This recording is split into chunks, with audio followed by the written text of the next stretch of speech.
Alrighty, people, are we live? Just published this on Discord. Alright, then, we seem to be good to go. Just make sure that my headset is plugged in correctly. Okay. So, this is, Layton's Mystery Journey for the Nintendo Switch. Catriel and, something millionaire. Whatever. It's gonna be part, 5, if I'm not mistaken, of this blind playthrough. And we're on case 6, so let's continue. We're not quite halfway through the game, I think. I have a bit more time to play today, so there we go. Is this definitely the place Inspector Hastings asked us to meet him, Ernest? Yes, miss, in front of the Layman's Reserved Bank, he said. Well, it doesn't appear to be open yet. I wonder what the inspector wants. Maybe it's some problem at the bank. I don't trust banks apart from Barclays. It's all in the name. Barclays. Well, he didn't mention anything like that. He just telephoned the agency and asked us to meet him here. That was all. He's always doing this. That man never gets to the point. Well, anyway, it's a pretty impressive building, isn't it? Yes, it's amazing to think that just 10 years ago, no one had even heard of the Layman's Reserve Bank. Well, this building doesn't look new. I expect the bank bought it from somebody else, that's why. It's very important for a bank to portray the right image, you see, Cheryl. In its name, its logo, and its office buildings. Barclays just has a kennel as its logo. I like it. Oh, there's Inspector Hastings now, coming out from inside a bank. Yes, and he looks troubled. I smell a case in the making. I wonder what it's going to be. A theft? There you are, Cat. Thanks for coming. Good morning, Inspector. You have a new case for me, I take it? Spot on. In fact, you were asked for personally. You mean somebody else asked for me to investigate, not you? Spot on again. Your little agency is getting quite a name for itself now. I said I'd get in touch with you on the gentleman's behalf.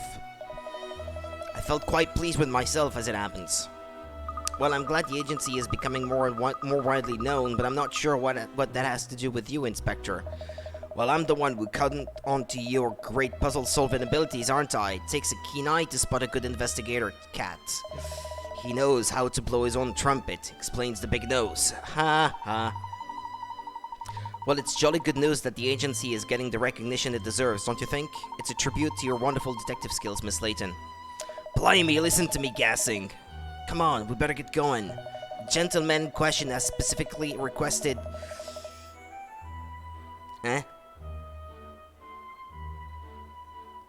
It's gentlemen in the plural.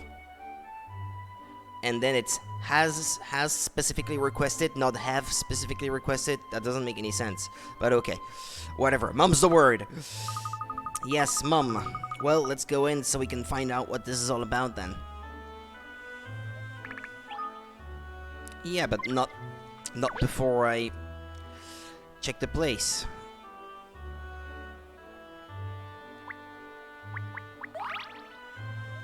Coney color. 1.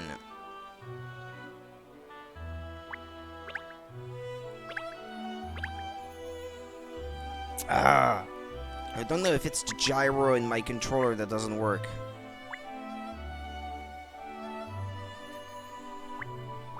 I swear sometimes I'm moving the controller and it's not registering.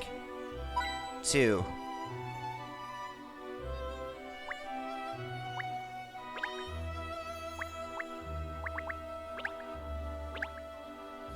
Hold on, I want to see if I can maybe sort that out.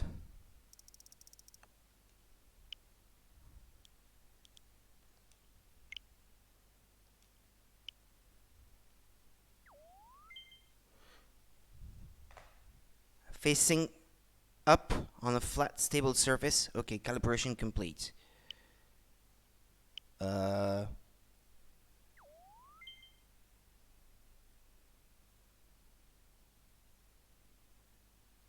Alright, I did it twice.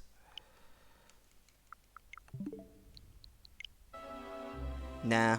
If anything, it's worse. Is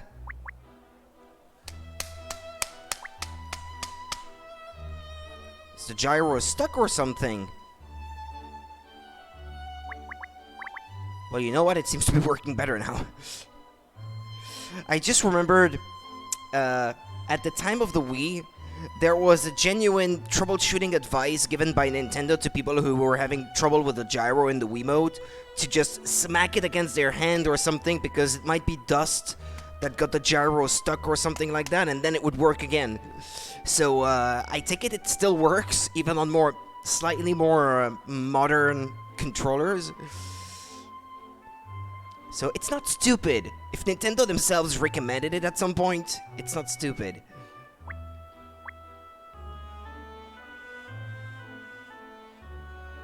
Yeah, no, it's no better than before, actually. Ah, well.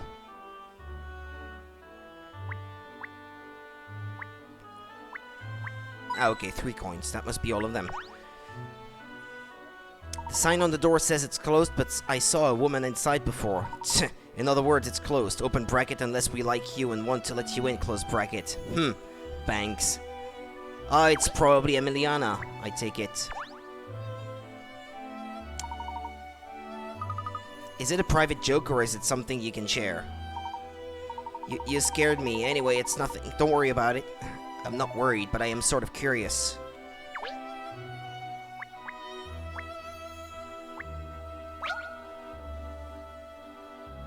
Ah, Mr. Tor, I didn't know you banged here. Oh, hello, Miss Layton. I don't know where I'm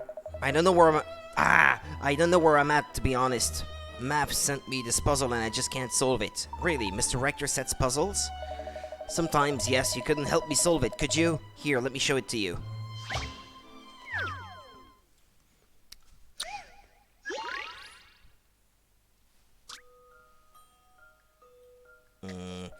There is a wall with 12 sections that need to be painted just like the one in the picture. Red around the outside edge on the left, blue around the outside edge on the right, and purple in the center.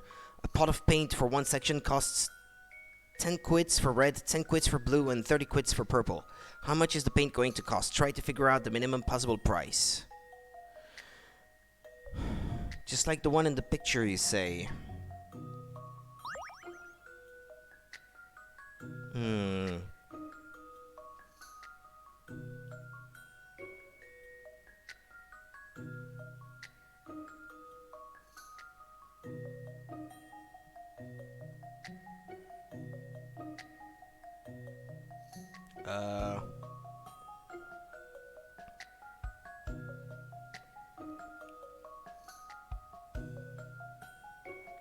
Well, the answer is pretty easy, I guess.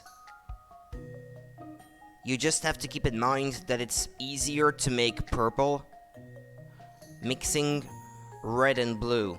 But if you mix 10 quids worth of red with 10 quids worth of blue, you have 20 quids worth of purple, but that's enough for 2 squares, the 2 in the center. So basically, the minimum possible price will be the number of tiles to paint times 10, because every tile in the end will cost 10 to paint, even the purple ones, because you're mixing like 2 doses of color to obtain the color that you want, but you have 2 doses worth, so you can do those 2 tiles. I probably can't explain it very well in words, but it will make sense. It will be the right answer, I'm sure. 120.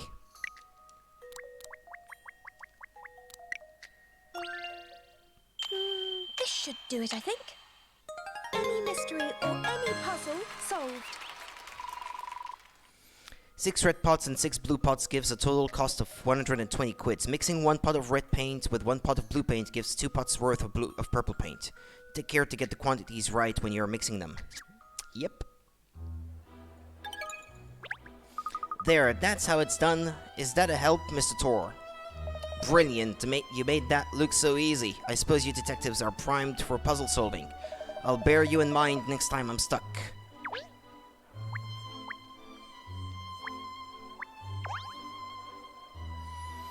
Hehe. Not you again. Leave me alone, alright? Well, I think I'm done here. 3 coins, 1 puzzle, and 1 item.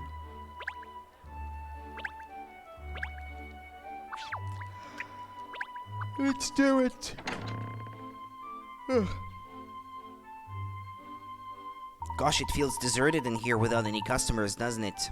Oh, there's a woman over there, though. Look. Emiliana. Yeah, she's not a customer. That's the general manager of the bank. Okay, not Emiliana, then.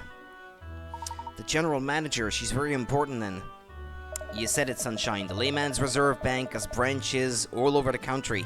Each one has a branch manager, and that lady there is the manager of all those managers. The gentleman who asked for this investigation said she'd fill us in on all the details. Alright then, let's get filled in. That's her.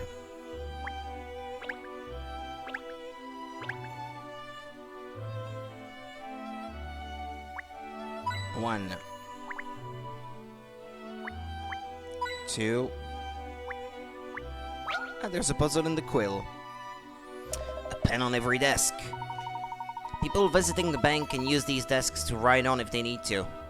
Monkey pups. They should write on paper, not the desks. Oh, look, there's a puzzle with the pen on this one.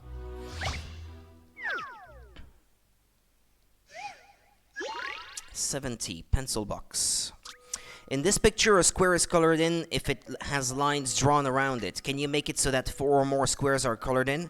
If you select a pencil, the pencil will disappear and a line will appear in its place. The line is drawn in the direction the pencil was facing. Select the pencils in order to draw the necessary lines. You can also delete lines by selecting them. Right.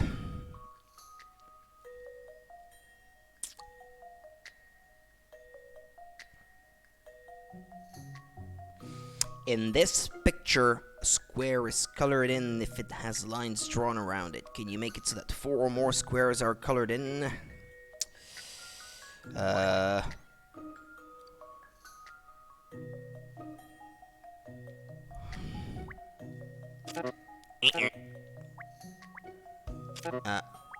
trying to understand.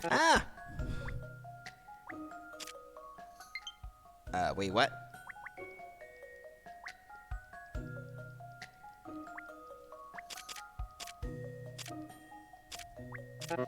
I'm trying to understand, damn it.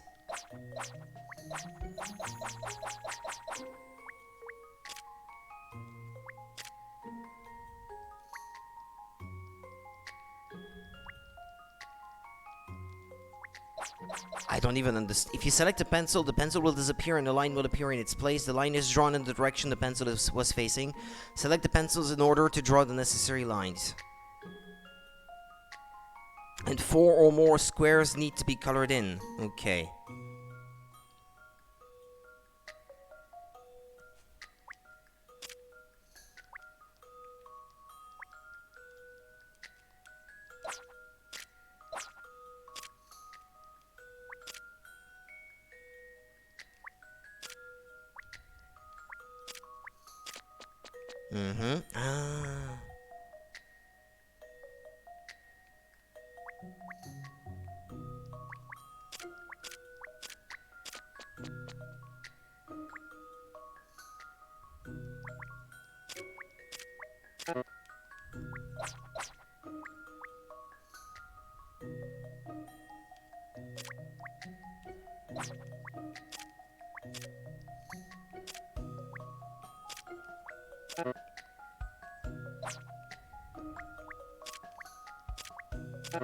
But what are you talking about?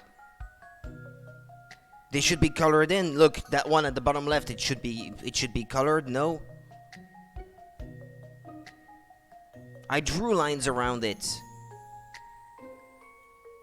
That should amount to 4 squares in the end. Who cares if it's an impasse? Look, there's a square. Color it.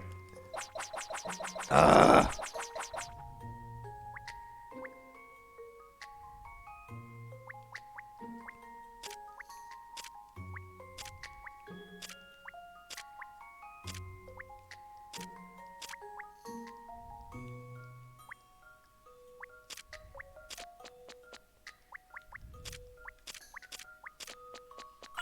Well, there. Okay.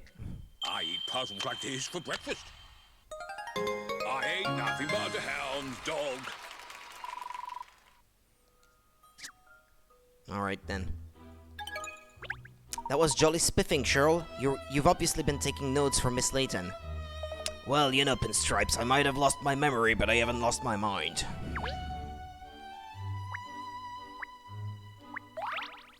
There should still be a coin somewhere.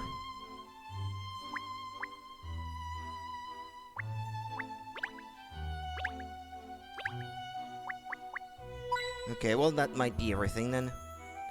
There may be a few more descriptions if you look around, but I don't think there's anything else to be picked up.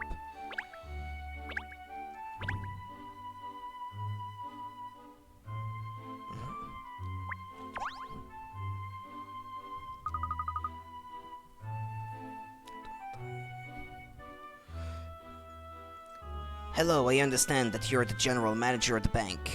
That's right, love. And who are you, coming in here with your dirty dog? We're not open to the public yet. Oh, Shirley ain't gonna like that. I'm sorry? Gosh, have we done something to offend? Yeah, you're not rich. That's offensive enough. No, sorry, madam. She's not a member of the public. This is the detective who'll be investigating the case for you. Detective? This little girl? Are you sure she's up to the task? This is a very complicated case, you know. I do understand, madam, but I assure you Miss Layton here is highly accomplished in her field. Well, let's hope so, because I demand perfection. Any slip-ups and I'll have to ask you to drop it. Please, rest assured, I'll solve the case for you perfectly. Of course, I'll need you to give me as many details as you can first. Would that be alright? Yes, I suppose so. Miss Layton, wasn't it? Yes, Catriel Layton of the Layton Detective Agency, and my assistant here is Ernest Greaves.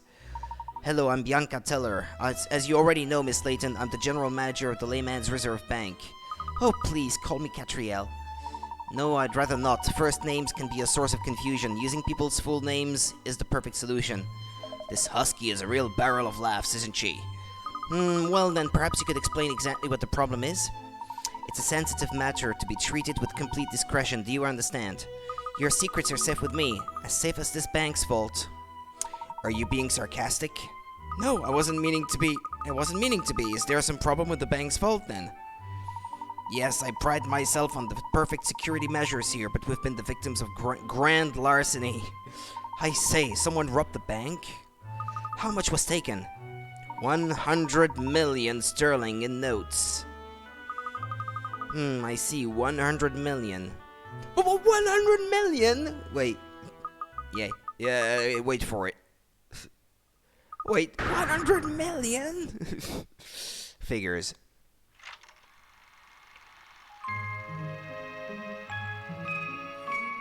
Windfall day, windfall day, windfall day, when we get our pay. Did she just say 100 million, Cheryl? I don't think I can have heard her correctly. How much is 100 million? How many bags of dog biscuits would that buy? That would buy you all the dog biscuit manufacturers in the world, Cheryl. Really? I don't think I could eat all of them. Are you talking to your dog? You do realize the gravity of this case, don't you? It could undermine the whole bank. Trust me, to get lumbered by a detective who talks to her dog. I asked for her specifically, especially Bianca. Oh, Mr. Sloanes, I wasn't expecting you, sir.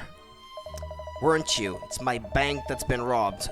Ain't it? Don't want the boss breathing down your neck, is that it? No, of course not, sir. Well, you clearly aren't taken with my choice of detective, that's for sure and certain. Oh no, sir, I'm sure you've chosen perfectly. I'll cooperate with Miss Layton in any way I can. Glad to hear at last, because she'll be handling this investigation alongside the good gentleman from Scotland Yard. Oh, yes, of course, sir. I'm sure they'll get to the bottom of it. Were his boots that shiny when he walked in here, or has someone been licking them? Well, at least it means she'll stop treating Miss Layton like a schoolgirl, now that he's gone. If you'll excuse me then, Miss Layton, now that Mr. Sloanes is here, I must be getting on. Oh, sorry, I hope we haven't kept you. It's just that the branch manager had to be taken into hospital, you see. Gosh, people sustained injuries in the incident? Oh, the doctors say it's not too serious, but he hasn't regained consciousness yet. So I'm having to fill in for him at the moment. I see. Well, you're obviously very busy. Excuse me then, sir. I'll get on. So we haven't properly been introduced yet, have we? I'm Grant Sloanes, owner of this bank. I have a few businesses, actually. This is just one of them. It were Madame Dublé who told me about you. So when I spoke to Inspector Hastings, I made sure he understood I wanted you on the case. Well, that's very kind of you, Mr. Sloanes. I'll do my best to live up to your expectations. He certainly looks the part, doesn't he? He's a giant. He really packs a punch. He'll punch you if he hears you, Pinstripes. Yeah, what's that, lad? No, I mean nothing. I believe I've seen you before, Mr. Sloanes, at the premiere of No Sup for Love, wasn't it? At the Savoy? Oh, yes, that's right. You solved that one as well, if I'm not mistaken. Does that mean you're one of the so-called 7 dragons? Well, it's not a title I'd have chosen for myself, but yes, people do call me that. Anyway, enough chat. Let's get down to business. Yes, of course. Miss Teller informs us you've had a break-in. That's an understatement. 100 million quid's hardly a break-in. Anyway, break-in, burglary, grand larceny, whatever you want to call it, it needs sorting and fast.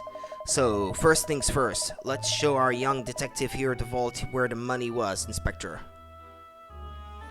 Right you are, Mr. Sloanes. I've already got the lads from the yard investigating down there. It's in the basement, of course. I'll explain more once we're down there.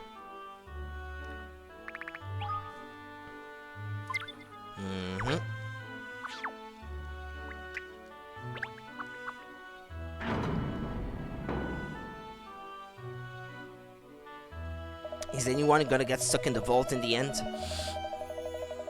So this is where the incident took place. That's the master vault of the Layman's Reserve Bank. 100 million in quid in cash went missing from inside there.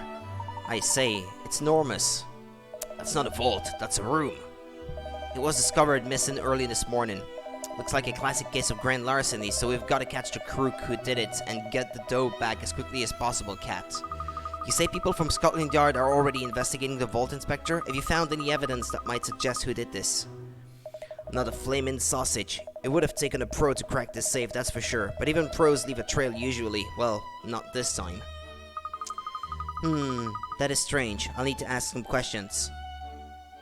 Just before you do, love. Yes, Mr. Sloanes? I think I'd like to see this great mind of yours in action first. Let's see if you can solve this brain teaser. It's not that I doubt your abilities, don't worry, I've heard nothing but good things about you, but I never deal with anyone until I've seen them roll up their sleeves and get their hands dirty with my own eyes.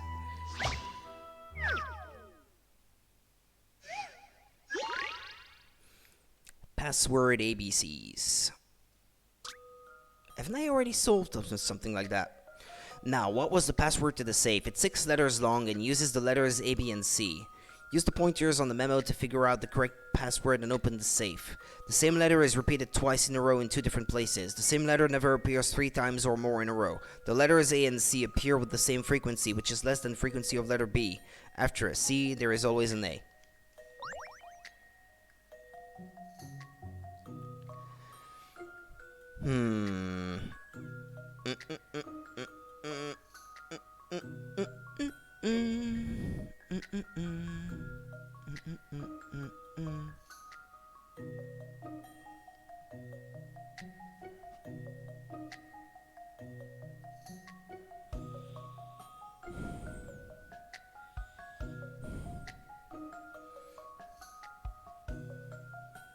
Huh?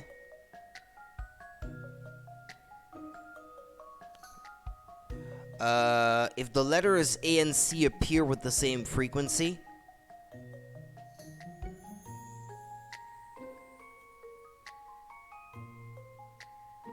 they can't be more than B and being equal without B being 0 and A and C being 3.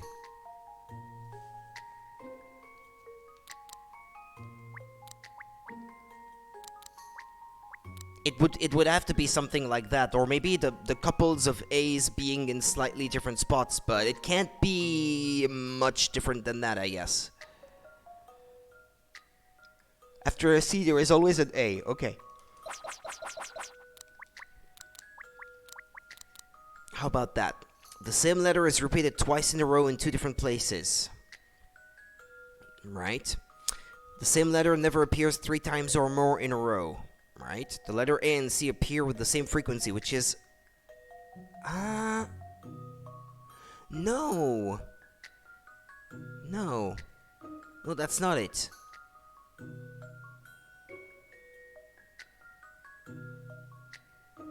No, the frequency of A and C is less than the frequency of letter B. Huh.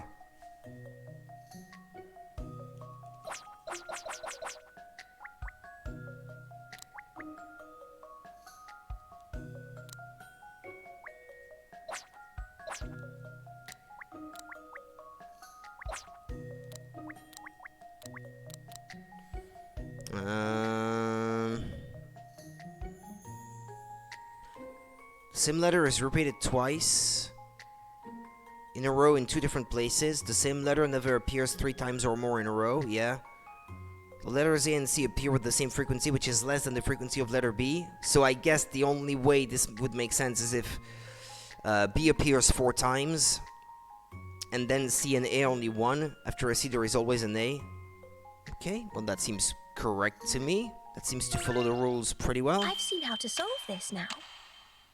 Puzzles are made for solving. Alright then. The light shines brightly and the safe opens. What could be inside? Gonna need the restroom. Bear with me. And then I'll get some more coffee at the same time.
Alright, I'm back.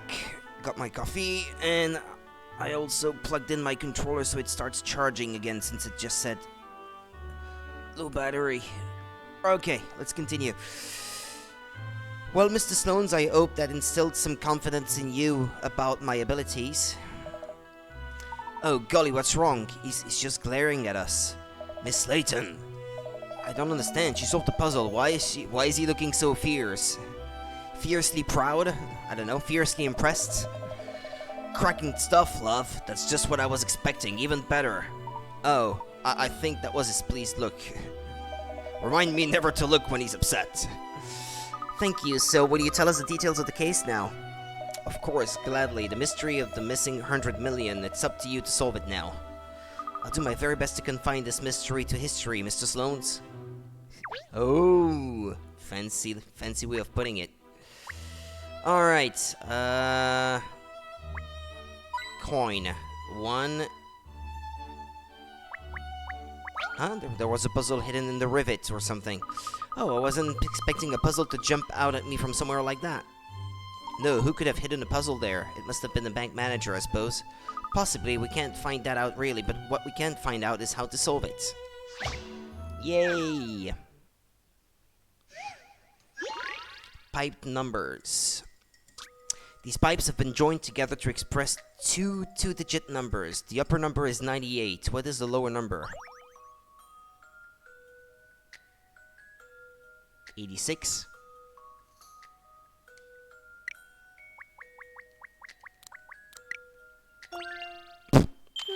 This should do it, I think. Puzzles are made for solving. Okay. That was easy.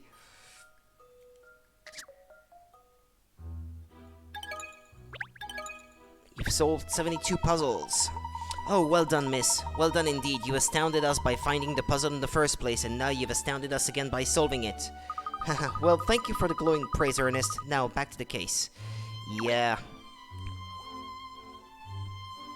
Okay, so far I found one coin.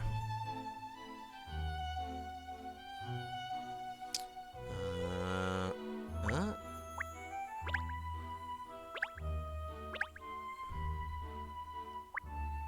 2, 3. Well, I guess that must be all of them then. You'd never normally have the chance to see inside the bank's vault, would you? That isn't a vault, that's an airplane hangar, isn't it? Hangar with G-E-R? Okay. Gosh, imagine if you were shut inside there by mistake. That would be jolly frightening, wouldn't it? It's a very impressive looking vault, Mr. Snones. Haha, yes, this is the Hermit 5000. Hermetically sealed and totally indestructible. You could fire a shell from a tank at this thing, and the contents would be unarmed. In fact, it's not really enough to call it a vault. This thing is a fortress. Wowee, does it really need to be so tough? I made it myself, lad. Well, one of the companies I own did, anyway. Really? You own a company that makes vaults for banks? Let me tell you something, lad. It's not just people's money that the bank's vault keeps safe. It's the bank's integrity and its customers' trust. Oh, that would be a smashing slogan for your new vault. So as soon as we'd completed the manufacture of the Hermit 5000, I had it installed here in the bank. I thought it would give our customers even more peace of mind. That's what I thought. Well, that means that some people at least know how the safe works and would have an easier time getting into it, including you. I don't know. I thought it would give our customers even more peace of mind. That's what I thought. I can't believe it's been breached so easily. I misjudged that one, and no mistake. So it's the latest model, this vault.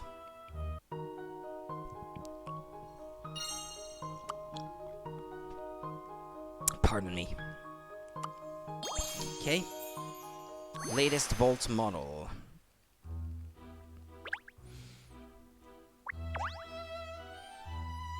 I understand you were the first person on the scene, is that right? You're a security guard here, aren't you? Yeah, that's right. I still can't believe it. How could this have happened? That's what we're trying to find out. Could you tell us what you saw this morning, please? Well, it's my job to keep watching the foyer area overnight, see? From when the bank closes one day to the next morning. I was keeping a lookout all night, but I swear I never spotted nothing strange. Then early in the morning, Mr. Shinplasters showed up as usual. He's the boss, see? And does Mr. Shinplasters always come in early to work? Yeah, he's always very busy, so he usually tries to get in before everyone else. He must have had something to do in the vault because he went straight through the foyer and headed downstairs. Not long after that, I heard him cry out, so I ran down here as quick as I could. And when I got here, the vault door was wide open. Did you look inside the vault at that time? Well, I was worried, see, I thought there might be a robber in there or something. But I thought I should be brave, so I just peeped in quickly. And that's when I saw the body flat out on the floor or something. But that was actually Mr. Shinplasters, wasn't it? It was, yeah, and there was no one else about at all, not in the vault or out of it. What did you do next? I dialed 999 straight away, of course, and then I called Miss Steller, she's the general manager. You're supposed to call the general manager if there's anything not right, see? Yeah, don't trouble the director of the bank, I guess. You might not like it. You could be fired in an instant, and, well, you just allowed the bank to be broken into, so...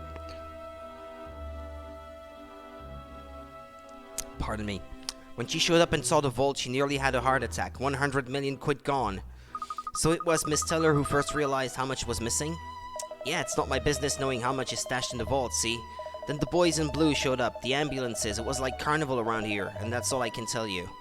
And is it right that Mr. Shintblaster still hasn't regained consciousness? That's what I was told, yeah, he broke both his legs as well, but they said it wasn't life-threatening. There's a good chance he saw the culprit though, what a dreadful shame we can't get a statement from him. Yes, that's frustrating, still, we must push on with the investigation as best we can. Yo, Bob. Hello, hello, hello, what have we here? Miss Layton and her trusty assistant, Ernest Greaves, I see. Hello, PC Beat. This is an amazing vault, isn't it? Although I imagine opening and closing it must be hard work. Haha, I had the self-same thought when I saw how thick the door was, but it turns out it's motorized. All you have to do is enter the code and press the button, and hey, presto, it opens automatically. So you don't need to be big and burly to open the vault then, I see. Not at all, Miss Layton, even you'd be able to open it if you knew the code.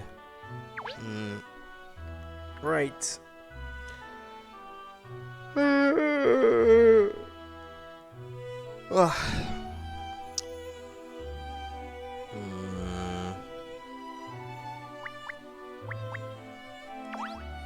I guess that's a hint too. Just look how thick and heavy this door is. The vault door can only be unlocked by entering the correct password, and the only 3 people who know that code are Mr. Stones himself, Miss Teller, whom you met before, and the manager of this branch, Mr. Shintblaster, who is now in the hospital, of course. So in other words, no one can open the vault apart from those 3 people. I see. When the security guard noticed there was a problem this morning, he found the vault door open already, and the branch manager was out cold on the floor. So presumably he was the one who opened the vault then. That's the only explanation we've been able to come up with so far, yeah. We had a good look at the vault door, but there are no signs of it being forced or jemmied in any way. A great big door like this one would be impossible to force open, surely. Exactly, so either Shintblaster was coerced into opening the vault, or the criminal slipped in after he'd opened it for himself. There are the only 2 possible explanations as far as I can tell, right? Yes. After everything we've been told so far, this does seem like a rather strange case, doesn't it? There is no trace of a robbery at all, not a single scrap of evidence. That's exactly the problem we're facing in our investigation, Sunshine. Well, before we give up hope, let's just look around inside the vault. That would be alright, wouldn't it, Mr. Sloanes? Of course, I'll give you the guided tour.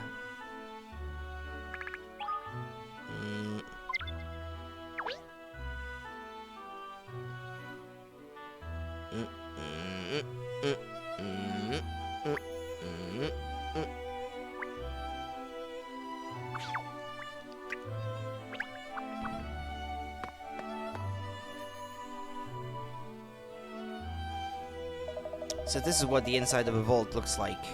It's enormous, isn't it? And so shiny. The entire thing is made of metal. That's for security. The walls are just as thick as the door and made of heavy metal plate. How could anyone manage to steal anything from such an impenetrable box? The answers are locked within, Ernest. That's why we need to investigate.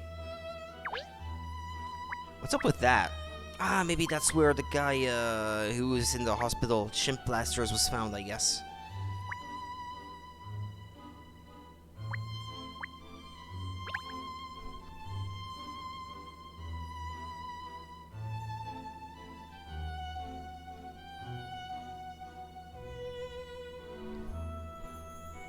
Hold on.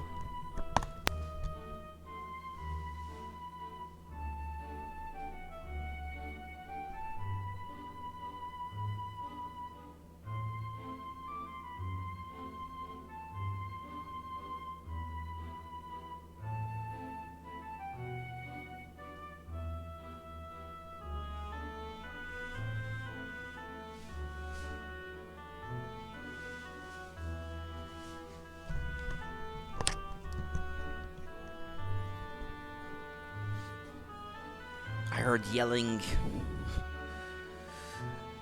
Freaking neighbors.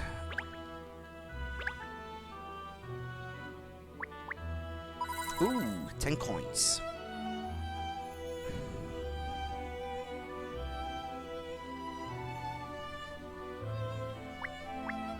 Okay, there's probably another one still.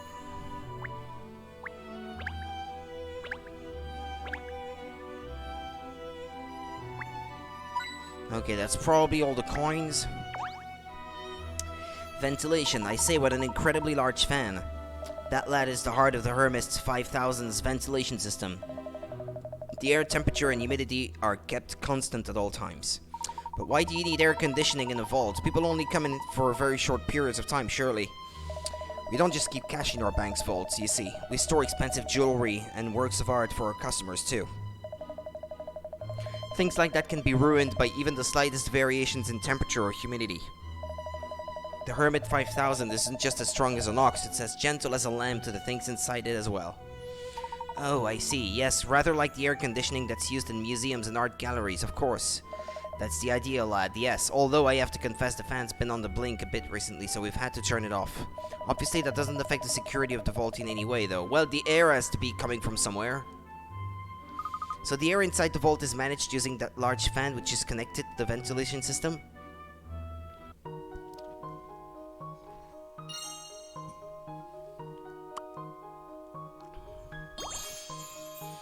You found a clue. Big ventilation fan.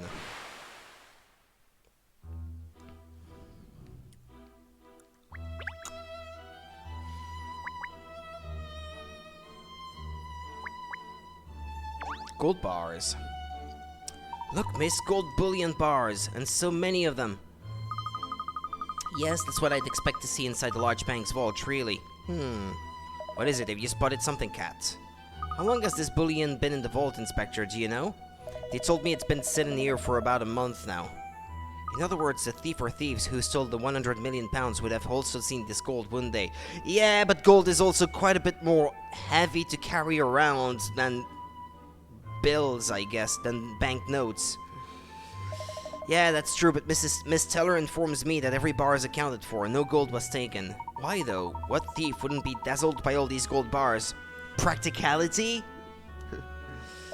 That is a bit odd, come to mention it. I'd have had it away and no mistake. I mean, not that thefts ever crossed my mind, ever. I was just speaking hypothetically, alright?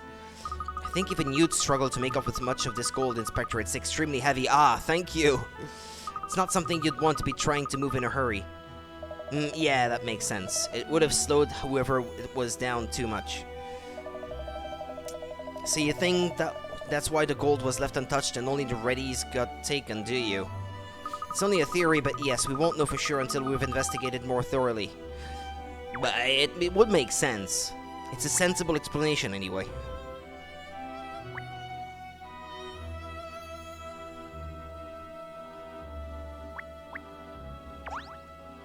They're gonna do... Okay, never mind. Pallets? Were these pallets positioned like this when the vault was discovered open this morning? You would only have to open the vault and just blow the notes away, I guess. If it's a fan this huge? Absolutely, apart from taking the unconscious Mr. Shinplasters away in an ambulance, the scene's exactly as it was found. Apparently the missing money was stacked up on these pallets here. The banknotes weren't inside the case or box or anything then. Or maybe they were sucked out of the vault using the ventilation system. Which means that it's not as foolproof as possible then, I guess, as a vault. It's pretty shitty, actually. All those notes would have been rather heavy, wouldn't they? One person alone couldn't have taken them all, surely. Perhaps we were looking for a group of robbers. That's a fair point, Sunshine. Bank heists are often carried out by more than one person. There's a good chance you're right. Shinplasters? Oh golly, is this the chalk outline of Shinplasters, the branch manager? Yup, this is where he was found this morning. Looks like it looks like he hit his head when he fell to the floor and knocked himself out, so they took him off in an ambulance, like I said. I had the lads mark out where he was found, but just in case it turns out to be important. It rather makes it look like a murder scene, doesn't it? Brrr. Luckily, I don't think there's any chance of that. They say his injuries aren't life-threatening. But he hasn't regained consciousness yet, has he? Nope, the bloke's been away with the fairies ever since he was discovered. Which is alright pain in terms of my investigation. If we could just ask him what he saw, we'd be in a much better position.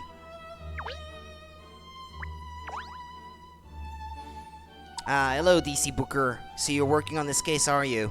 Could you tell us what you found out, Constable? Of course, well, I've interviewed a number of key people and, yes, here it is. Apparently there were works of art and very expensive pieces of jewelry in the vault here, as well as the gold. However, the thief or thieves only took banknotes to the value of, yes, 100 million sterling. So everything else wasn't touched. It is peculiar that. Perhaps whoever it was just couldn't be bothered to go through all the drawers. There are a lot of them. Don't assume the criminal was as bone idle as you, Cat. Perhaps it was just a matter of not having enough time to take anything other than the banknotes. Pinstripes could have a point there, though. Well, according to what it says here, works of art and things can be hard to sell on without leaving a trail, you see. Yes, that could be why only the cash was taken. Yeah, but I'm starting to think that the reason the gold bars could not have been taken is that the fan is not powerful enough to suck them in. Or out of the vault, as it were. Apart from that, it just says here that I need to carry on investigating inside the vault, so... I think we've seen enough in here for now. Oh, Miss Layton, have you worked out who did it already? No, I couldn't say just yet. We need to do a little more investigative work first. Well, I'm afraid I've got a few business matters to see to, so I'll have to leave you to it, if that's alright. Absolutely, you can leave this in our hands, Mr. Sloanes. Thank you, Miss Layton, and good luck. Right then, ta-ta for now. With his bank 100 million down, I'd say he's got more than a few business matters to attend to. So then, Cat, as a result of our investigation so far, here's my theory on what must have happened. You have a theory, Inspector? What you look so surprised for? I'm a detective inspector, Cat. What I reckon is the thief or thieves must have snuck into the bank sometime last night. Then he or she or they waited for the branch manager to come in in the morning, when he or she or they forced him to enter the security code. Now he or she or they only nicked the cash because it was the first thing he or she or they saw. And he or she or they didn't bother with the gold because it would have slowed him or her or them down too much during the getaway. In the end, he or she or they boshed shin blasters over the head and made a run for it. Well, what you reckon? I think I've nailed it. He or she or they could have done that, but is that really what happened, I wonder? What, you think I'm wide of the mark, do you? Well, the security guard was in the foyer from the close of business yesterday right through until this morning. But he claims there was nothing unusual in all that time, doesn't he? Well, yeah, but... Not to mention that fact that immediately after the incident this morning, he says he didn't see anyone other than Mr. Shinplasters. So apart from being long-winded, your theory also fails to explain how he or she or they got in and got out of the bank unnoticed. I suppose you've got a point there. Back to the drawing board then. What a shame. The bank will be in terrible trouble if we don't solve this soon. I think we should be investigating the ventilation system. A theft of 100 million pounds is going to be headline news all over the capital. Well, that's why this is also hush-hush. The press can't get hold of it. So you mean this incident hasn't been made public yet? No, and Miss Teller's been pretty noisy about making sure we understand that's how it has to stay. It's bad news for the bank, this. I'll say, if it's not dealt with in the proper way, it could mean they have to close down even. So like I said before, mum's the word, got it? But as an officer of the law, I'm only at liberty to keep this from the public for 24 hours. So we've got to find the dough before the end of the day. Just make sure you don't go telling your neighbors about this or anything, alright? As if I'd say a woof to anyone. That reminds me, I think we need to ask Miss Teller a few more questions. She had to dash off before, didn't she? Well, she said she'd be in her office if we needed her. Alright then, shall we head up there now? You go ahead, I'm gonna stay here and push on with the investigation of the crime scene.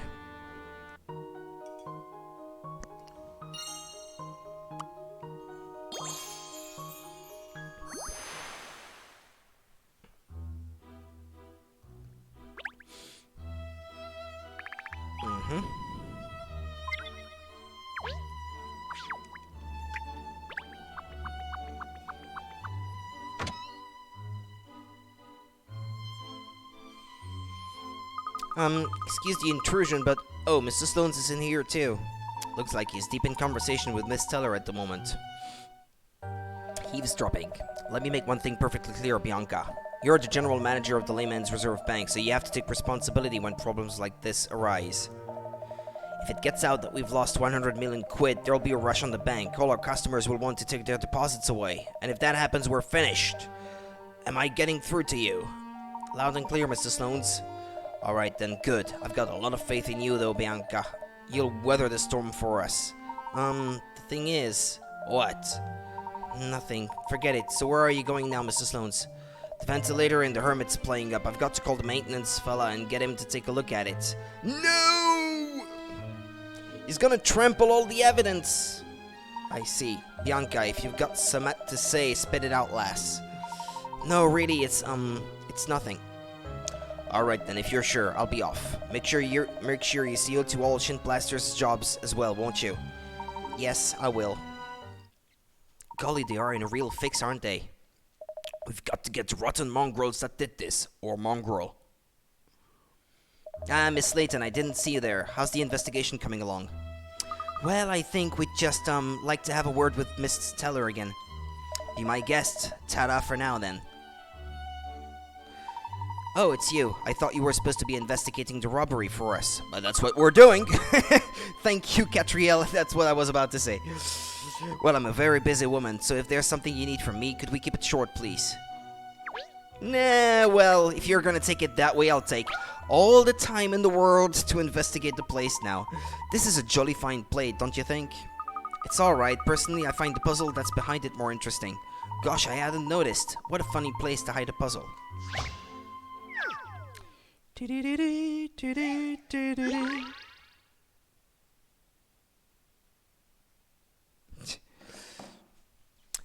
There's a spaceship that's out of fuel and it's just drifting in space. You need to get all the nearby energy orbs to it in order to power up its engines again. You can move the orbs horizontally, vertically, and diagonally, either to fuse with other orbs or to refuel the spaceship. Get them all to the spaceship either in one huge fused orb delivery or several smaller ones. You can't get around the asteroids though, however.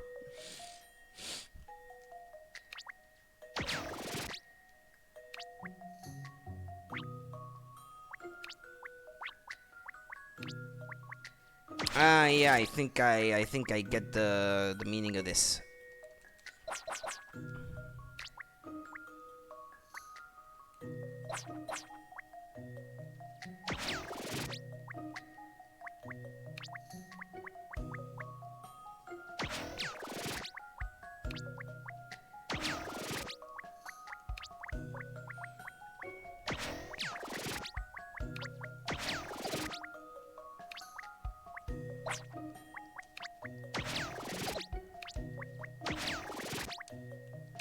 You see what I'm getting at, right?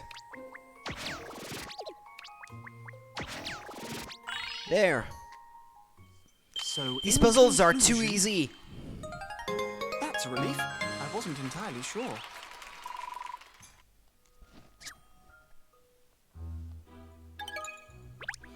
There, I did it, miss. I solved it.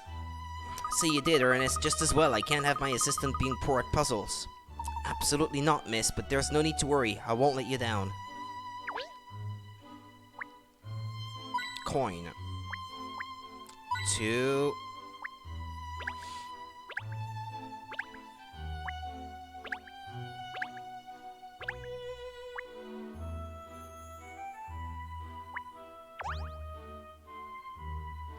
These papers here.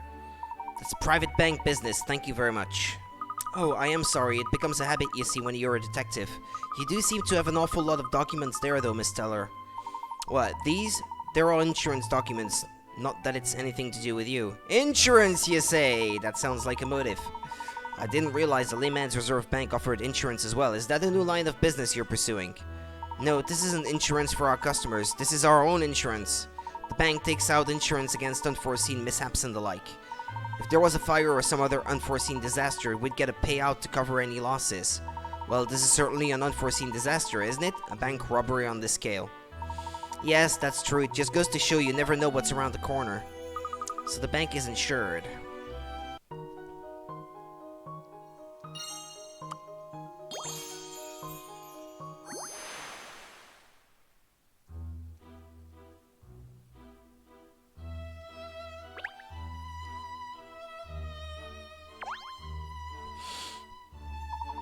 I don't know why you're so interested in these. They're just the bank's insurance documents. We have to make sure we're covered for all eventualities. And there's a safe over there. Right, there's probably a coin left somewhere, so let's keep looking. But maybe not if there were fashioned farthings.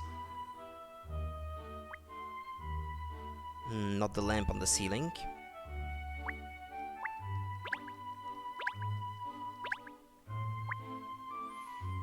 The little safe there is probably something we have to inspect. And then speaking to her, I suppose.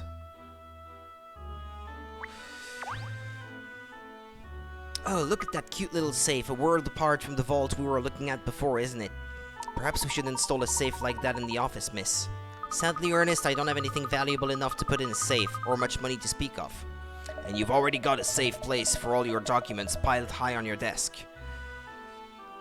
You're interested in my safe now, are you? Well, obviously it's tiny compared to the Hermit 5000, but Mr. Sloane's had this one put in as well. So it was made by his company as well? Yes, although I don't know much about his business affairs outside of the bank. Apparently he markets these little safes as being as tough as a bank's vault. Your boss is a very shrewd businessman, obviously. Mr. Sloane's is the perfect example of a manager as far as I'm concerned. Until now he's mainly focused on the financial sector, but I think he's intending to branch out into other areas from now on. Gosh, he really is a very impressive man. Yes, it's quite extraordinary that in just 10 years the Layman's Reserve Bank has opened branches all over the country. And talk to her. So, you want to ask me something? Yes, that's right. I understand that the disappearance of the money from the vault hasn't been made public yet. Obviously, the bank doesn't intend to keep something like this a secret forever, but there could be repercussions far beyond the Layman's Reserve Bank itself. What do you mean? I mean that the disappearance of £100 million is likely to cause widespread financial uncertainty, and not just in London, all over the country. People will panic. That's why I've asked Inspector Ace Hastings to keep this matter quiet until we've sorted it out as best we can. When the time is right, we'll issue a press release and the bank will take full responsibility for any areas where its handling of the situation has been less than perfect. I see. Thank you, that explains it. Gosh, miss, I knew it was serious, but I didn't realize it was this serious. We have to find that missing money. Well, I think we've got the information we needed now. Thank you, Miss Teller. I don't see what any of that had to do with the robbery. What a waste of time. Don't worry, I assure you we'll track down the missing money. Well, I'm not holding out much hope. Oh, don't you think that I'm up to the task? What? Oh, no, I didn't mean that. It doesn't matter. Once all this has blown over, I expect I'll be saying goodbye to my role as general manager in any case. But that's not fair. I mean, it's not your fault, is it, Miss Teller? It's the fault of whoever stole the money. Even so, the buck stops with me. I have to take responsibility for the bank's problems. And I don't imagine... Well, I can't see you catching the criminals in this case. Oh, don't worry, Miss Teller. Miss Layton's never been stumped by a mystery yet. Could she have something to do with it? She seems so certain that we're not gonna catch the criminal. Maybe because she knows who did it, and she thinks she's got her tracks covered, maybe. I've no doubt she'll figure out who did this. Never been stumped. Well, I suppose I should be reassured. The way she says it, she's not reassured at all. Or it's probably her.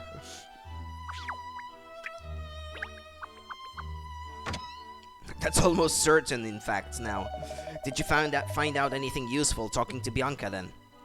Yes, she was very helpful, thank you. Oh, yes, she was very helpful indeed. Although I don't think she believed what I was asking her to be relevant to the case. Not relevant? What on earth were you wasting time for, then? Oh, no, it's not a waste of time. Sometimes what seems irrelevant at first can later turn out to be a crucial piece of information. So really, any topic of conversation at all could be considered vital to the case. Yes, well, I suppose I can relate to that. It's the same in business. Oh, really? Talking to your business partners face-to-face is the only way you can get to know them, and them you. They say that most new business starts from an informal chat. So I fully understand how important it is to talk with folk. It's just a shame. Well, I'm not the greatest conversationalist yet, myself.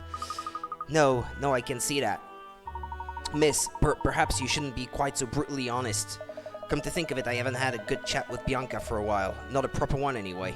We used to have some quite involved conversations about business and the like. Oh, I didn't realize you and she had that kind of relationship. She's a cracking businesswoman, is Bianca. Okay. always seeking perfection. I've had no qualms leaving the running of the bank in her hands all these years. Anyway, I think I've done enough gassing, don't you?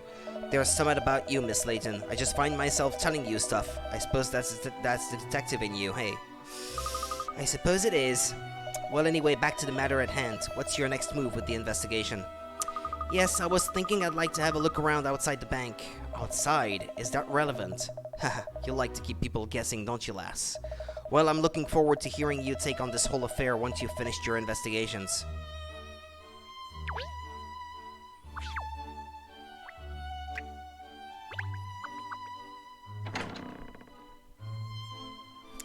What are we sniffing around outside for, Cat? The robbery happened inside the bank. That's true, Cheryl, but other than the missing 100 million in notes, we haven't had a single trace of criminal activity inside. So I was wondering if we might have better luck out here, asking people if they noticed anything unusual last night or this morning. Yes, perhaps someone might even have seen the culprit. Let's start asking people. That's odd. What is it? Look at that, that banner hanging down from the bank building up there. There's something not right about it. What, the way it is blowing? Tetchy. No, I mean there's something strange about it. I just can't put my finger on it. Alright, then we can investigate the banner at the same time as asking people out here if they noticed anything.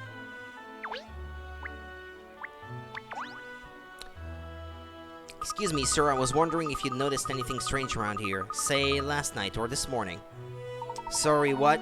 I don't know, really. This is a so-called business district. Open bracket, boring, close bracket. After hours, everyone goes home and it's pretty deserted. If anything had happened here last night or early this morning, I doubt anyone would have been here to see it. Oh, I see. Great, there goes that idea. Maybe around here. I found a few in the gutter before. Can we help? I'm rather wizard at finding things, actually. Well, who are you, and who says I'm looking for something anyway? Well, you did. Just now, you were saying how you'd found a few in the gutter before. What, notes? By any chance? Excuse me.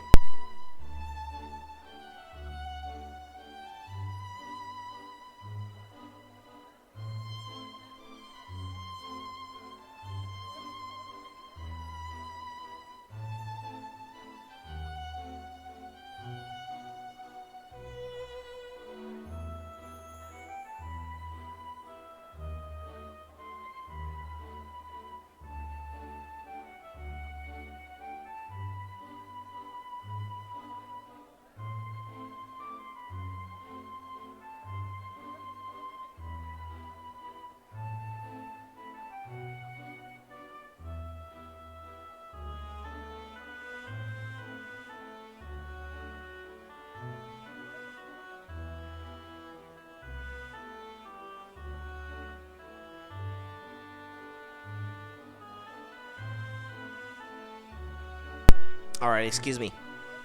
No, I didn't. I didn't say that. You're hearing things. You want to get your ears cleaned out. Shady. Definitely shady. There must be a bit of a breeze today. That long banner with the bank logo on it is swaying gently. Look. Ah, now there's an idea. A banner with the Layton Detective Agency logo hanging from the eaves of the office building.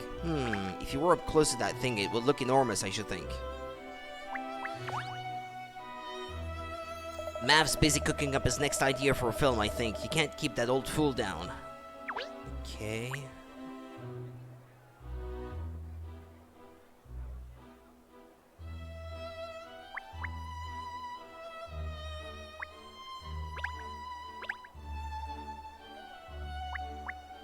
What, talk to him again?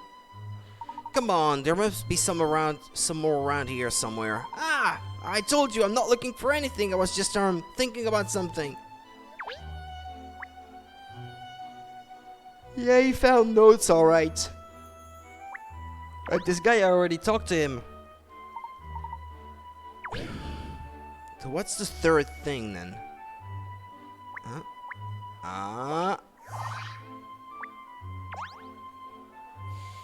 Aha! I've got it. I know what's not right about that banner. It's left. In other words, there isn't one on the other side, so it looks unbalanced. Unbalanced? Yes, I suppose it does, miss. You would expect to see one hanging down on the other side of the bank entrance as well. Barclays would never have only one banner. I don't suppose it could have anything to do with the robbery. I wonder if it could possibly be connected.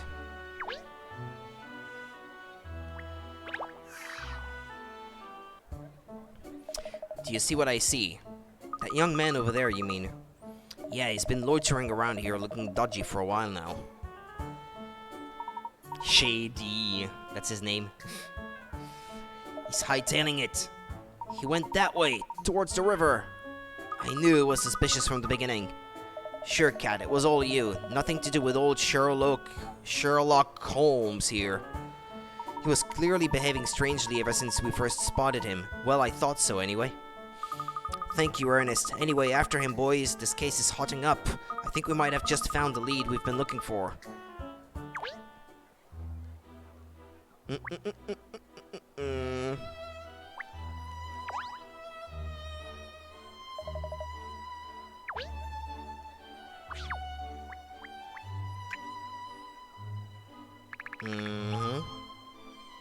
By the Thames.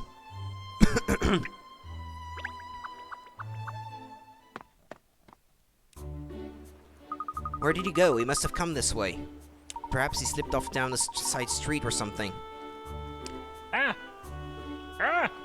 Lost something. No, it went under the furniture. No, never mind. There it is. Okay, there we go. Perhaps he slipped off down a side street or something. Well, I think it would be worth asking people around here if they've seen anyone suspicious.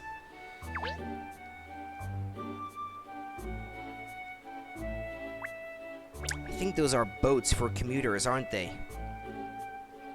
Gosh, it would be rather lovely to take a boat trip on the Thames on a fine day like today. Boats are an anomaly. They must be really heavy, but they don't sink.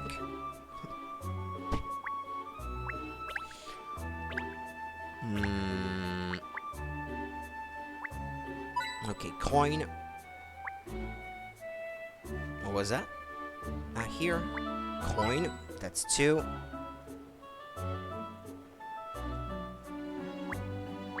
Three. Now, is there a puzzle, maybe?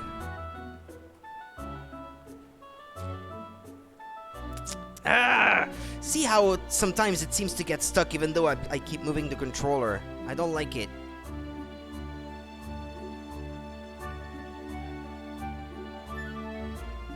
The bridge? No.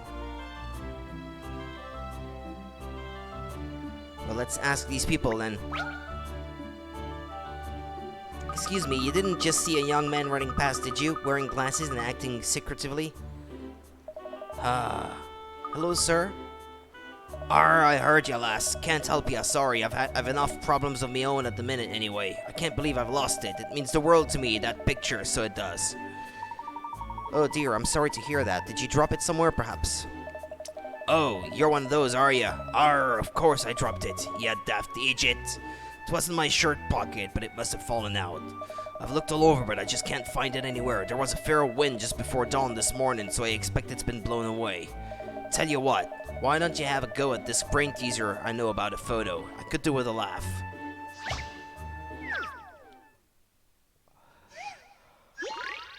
Picture the scene. There's a girl selling ice cream at a stall on a viewing platform. A boy with a camera comes along and takes a boy-girl shot. What is the minimum number of people that could have been on the viewing platform when the photo was taken? What?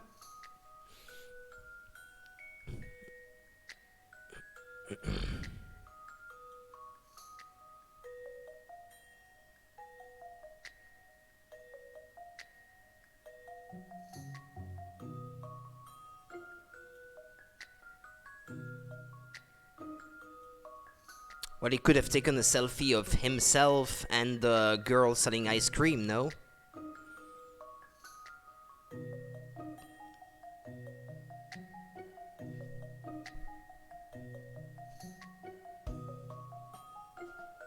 Two? But it seems so simple that it makes you question, is it really just that simple? So, in conclusion, that's a relief. These puzzles are too easy.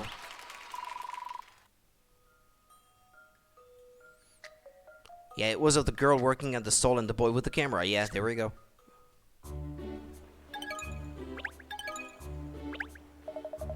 Stone the crows, that was not bad. I'm impressed, so I am. Hang on. Now what's this now? Have you found something?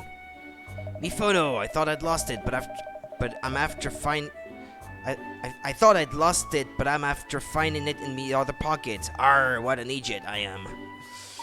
Oh, that's smashing. I am pleased for you.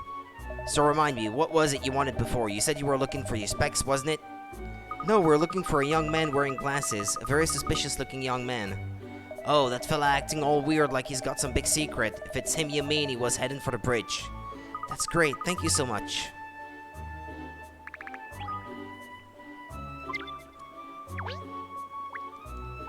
Ah, she has a puzzle too. Hiya, 1, 2, 1, 2. This really is a perfect place to jog. It seems to go on and on forever. Like her. She's not even panting. Oh, I found this puzzle while I was running along before. Can you solve it, do you think? 76. Fortune teller fiasco.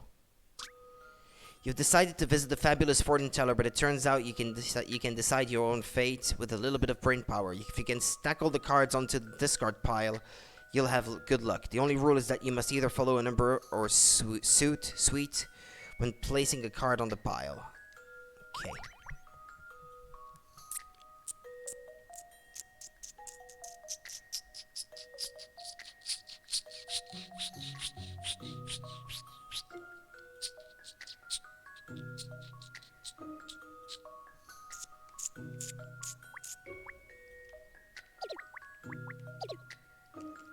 How'd you do it? Wait. Hold on. My mistake.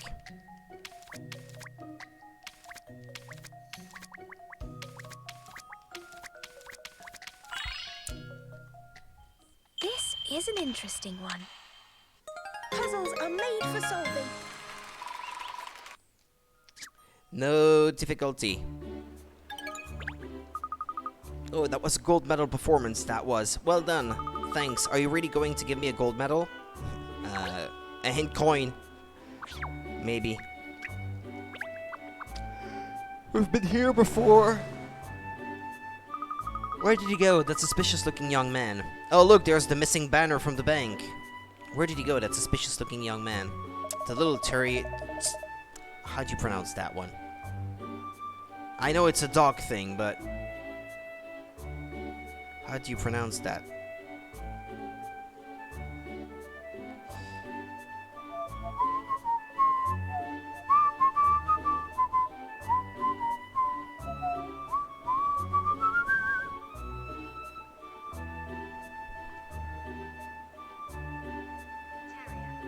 Terrier.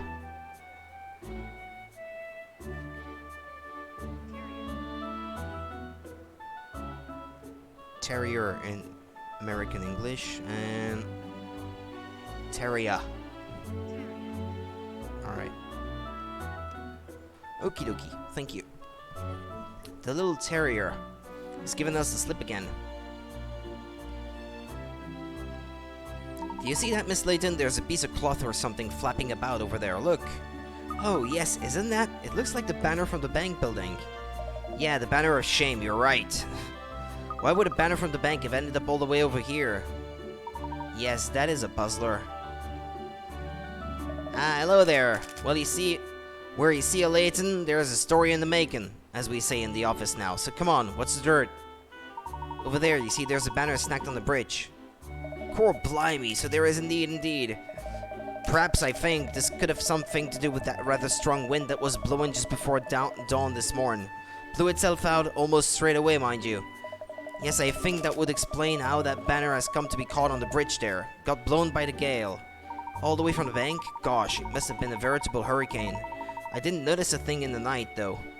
Enough of this windbaggery now. Dish the dirt, come on. Methinks you're working on a case, eh? What's the deal? Remember not to mention the 100 million pound, the money, cat! Don't worry, Cheryl. I'm afraid we've nothing to tell you, Doug. I'm just out walking my dog. Doug, dog, ha ha. I'd like to believe that, but my dirt alarm is bleeping like radar in the Blitz. No sign of that suspicious-looking chap here after all. Might as well head off the bridge then. I suppose I'll lead the way, cat. Because dogs lead. Yes, alright. So the banner was blown here in a strong gust of wind. A very strong gust, in fact.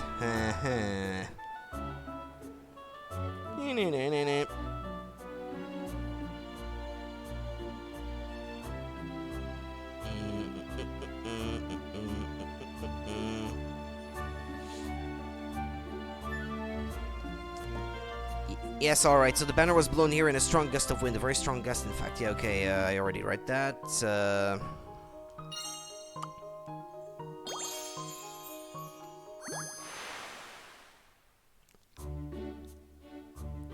Or maybe nobody stole it. Maybe the money is just, gone with the wind. Right? No pun intended.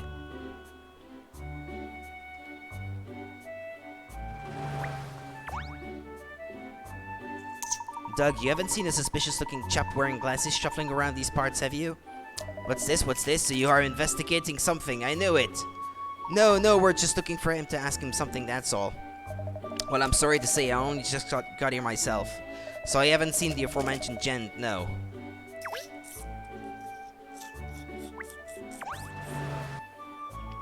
Oh, look, Cheryl, it's your doggy friend again. Oh, him. You might as well ask him if he's seen the chap we're looking for, Cheryl. Yes, he might have some useful information. Alright, I'll go and say a quick woof and see what he knows. How's it hanging, Hound? Still sleuthing? Yup, afraid so. You really work too hard, you know that? So what are you chasing today? A dodgy-looking guy wearing glasses looks like he's hunting for something the whole time. Have you seen anyone like that? Well, there was a guy kind of like that who walked past not long ago. I remember because he wasn't looking where he was going and he nearly trod on my paw. That sounds like our man. Which way did he go? Just over there, Hound, across to the opposite side of the river. Can't say if he's still there now, though. Well, thanks anyway. That's a big help. I owe you one. Hey, hounds help hounds, right? But yeah, I tell you what. Right now, I'm good for eats. But when the going gets tough, maybe you could share one of your bones with me or something. No problem. I've got some biscuits with your name on them for dessert, too. Now you're talking, Hound. Love how they talk. You're my man, Hound. Or you're my hound. Well, did you find anything out, Cheryl? You saw our man not long ago. Apparently he was heading for the other side of the river. Over the bridge. Over the bridge? All right, you're not getting away from us this time, Mr. Shady.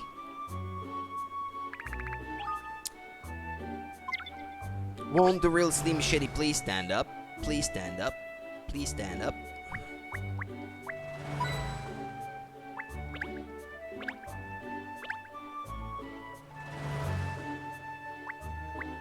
That's 2 coins. Don't think I found any before.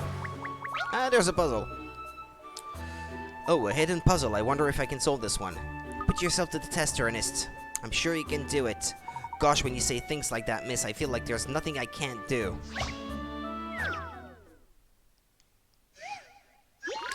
$77. Number of numbers. The numbers from 1 to 5 have counted up the number of something about them. Wait, what? The numbers from 1 to 5 have counted up the number of something about them. 1 as 1, 2 as 1, 3 as 0, and 4 as 3. How many does 5 have? What, strokes?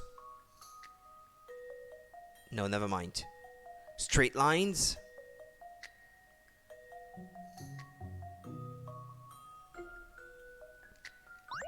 Straight lines, maybe?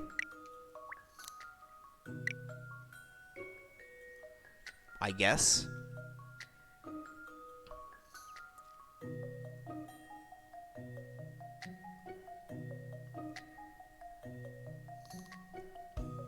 Okay, let's try that.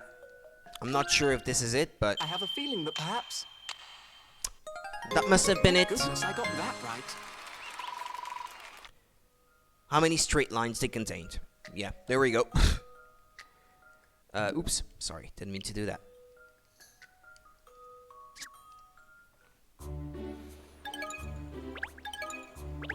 Aha! There, I've done it. I knew this puzzle couldn't get the better of me. Well done, Ernest. Oh, miss, you're too kind. Such high praise from you is worth all the tea in China. Easy, Pinstripes. It was only a well done. There's always a lot of traffic here. We must be careful when we're crossing the road.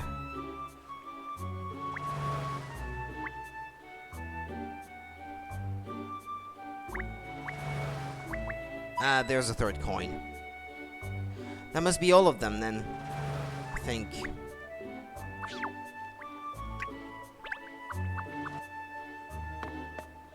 And we're here again.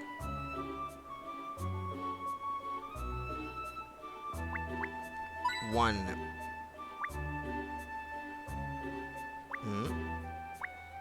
Two.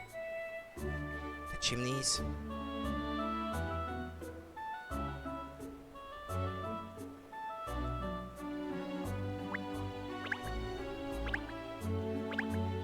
Bench.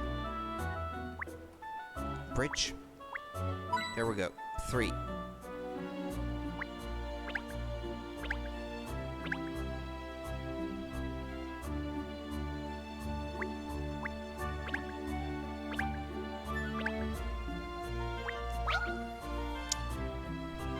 Excuse me, Mr. Fisher, you haven't seen a suspicious-looking chap passing by this way, have you? We're looking for him.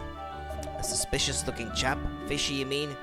I feel like I might have done, yes. Or did I? It's this puzzle my old man sent me once, see? I feel like I can't concentrate on anything else lately, or can I? I'm afraid you've rather lost me. Guy, it's no good if I can't get this puzzle out of my mind. I'll never be able to think about anything else ever again. Ever!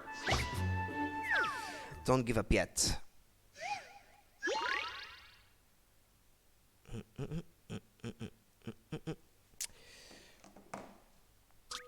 You need to get through the storeroom, but there are countless crates of different shapes and sizes blocking your way. Select a crate and hold down A to move it, up, down, left, or right. Clear a path through the storeroom from the entrance at the top left to the exit at the bottom right. Select a crate. Oh, that's a Sokoban clone?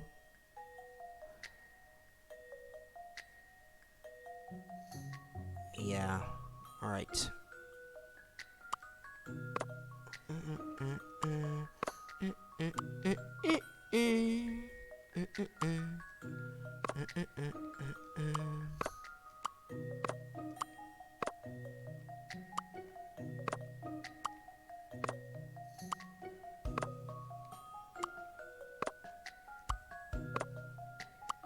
How's that, huh?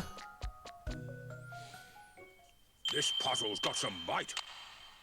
Wasn't all that hard They either. call me Sherlock Holmes for nothing. You're great at moving those crates.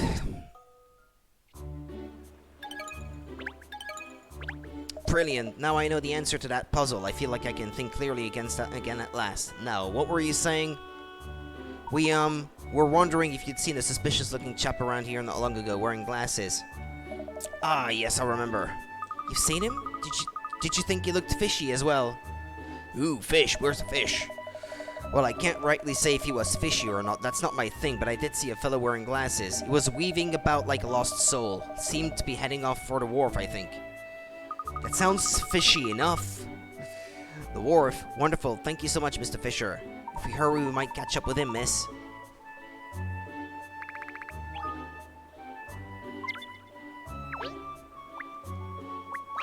This guy has a puzzle too. Ah, detectives, I am going out, but there is a problem. A problem? Would it help to tell us about it?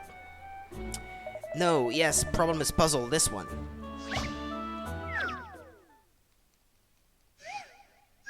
Right the rails.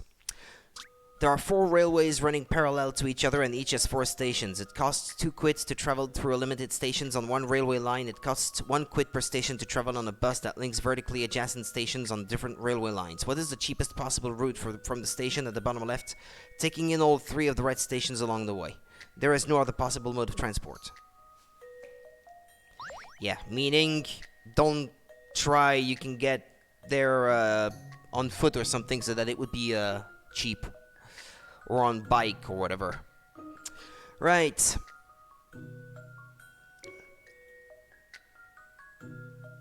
Uh-huh.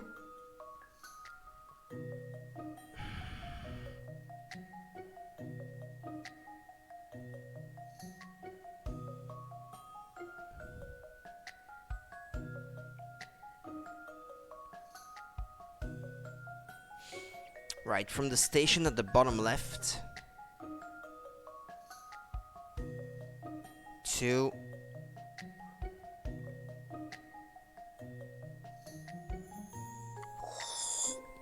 okay, so there's no specific destination. You just have to go through all 3 stations.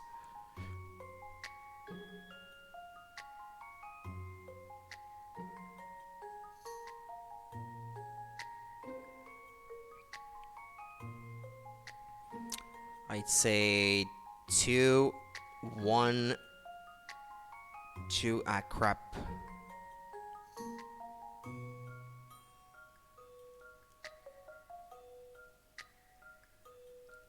Mm, 2 plus 1 plus 2, that's 5.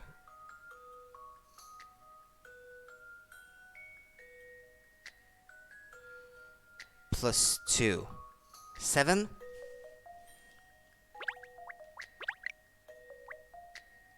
If you do this, that's 2.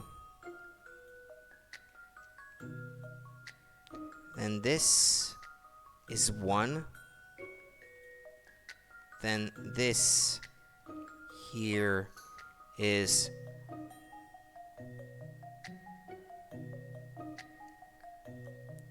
right, it's not a touch screen, so you're gonna have to forgive me.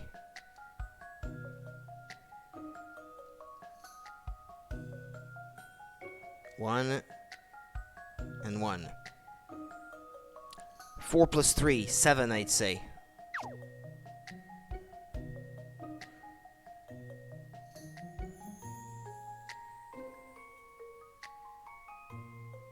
You want to avoid going up and back down, so I imagine you have to limit your vertical path as much as possible.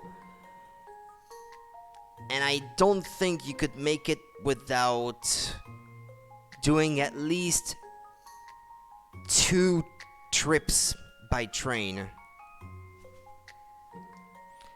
Let's try. I'm not sure about my I'm not sure of my answer, but This should do it, I think. there we go. Okay. That was Any correct. mystery or any puzzle solved. That's exactly what I was saying. That's exactly the path I had in mind. How's that, Hans? Does that solve your problem? No, yes, so this is the answer. Thank you.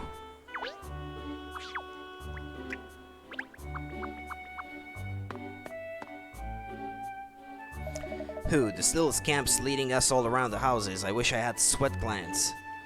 Don't worry, Cheryl, I think it's nearly over. Today's pavement pounding, that is. Pavement pound... Don't say that! You know I get edgy when we're near Battersea. I think we've cornered our man at last. He's not going to get away this time. No, he's not. No, he's not. More like... Okay, 1.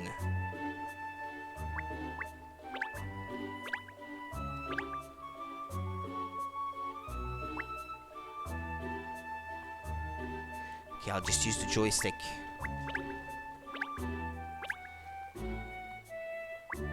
2.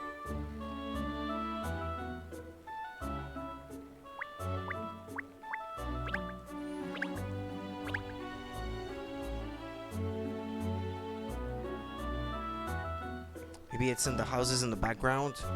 3.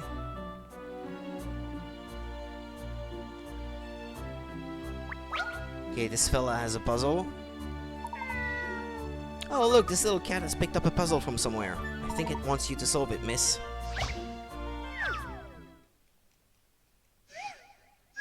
Changing numbers. The numbers on this digital display board are lined up in order with the largest at the top. Which numbers go in the concealed spaces in the middle?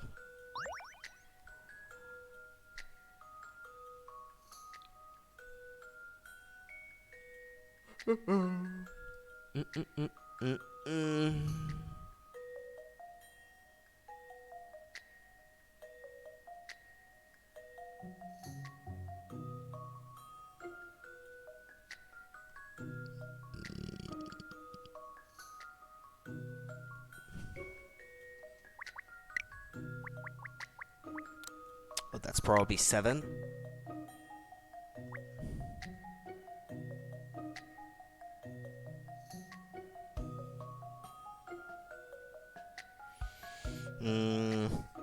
Is there another rule that I'm not seeing? That's not much to go on.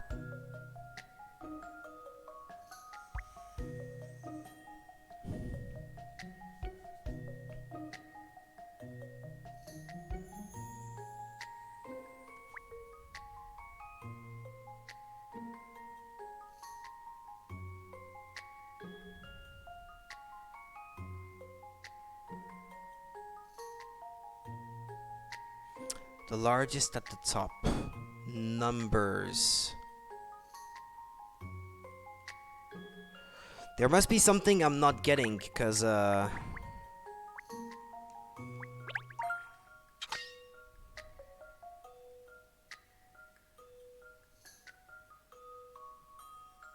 Are the numbers on the board anywhere about your person? What do you mean?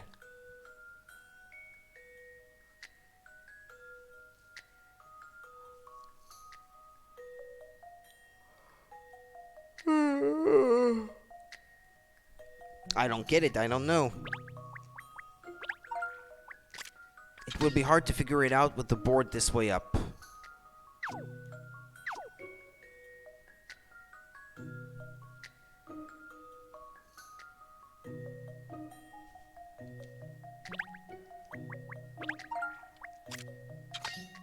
Try turning the board upside down. 901. What if you turn it upside down? 159. Ah.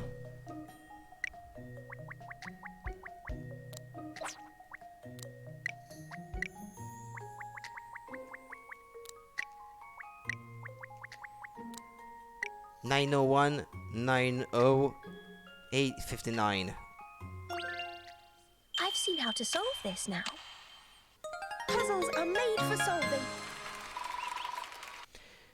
You did it. The answer was 006. The board is displaying the digital time in 1 minute intervals. Turning the board upside down makes it make sense. Okay. There you go. All solved for you. It looks like you have another satisfied customer there, miss. Helping dogs, cats, birds. You're a veritable Dr. Doolittle of puzzles. And this guy has one too. But I need the restroom again. Excuse me.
Oh, what? I had my microphone turned off? Why? I don't know. Why, I don't even know you. Look, I'm busy, alright? Get out of my way. Got itchy paws, have you? Sorry, I'm afraid we must insist. Stop blocking my way. We simply want to ask you some questions, that's all. Why are you so desperate to get away? Because you're a bank robber, perhaps? That's it, Pinstripes. Lay it on him now. Make him squirm.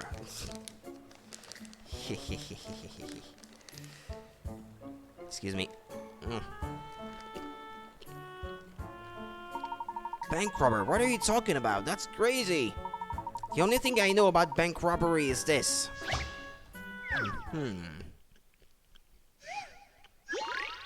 Light security. There's a mysterious thief after the treasure. Keep the jewels safe by activating the security system, surrounding the 2 jewels with lit up panels to protect them.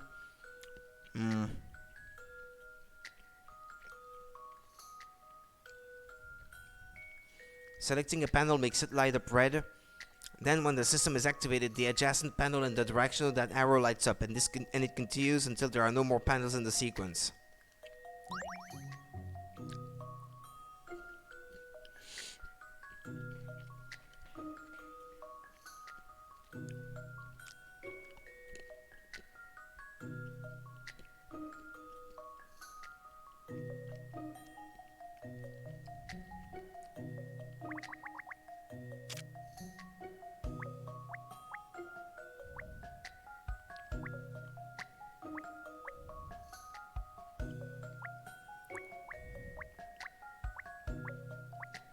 Well, that would be it.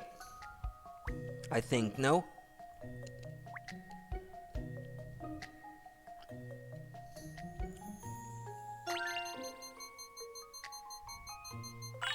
No, that's incorrect. This should do it, I No, think.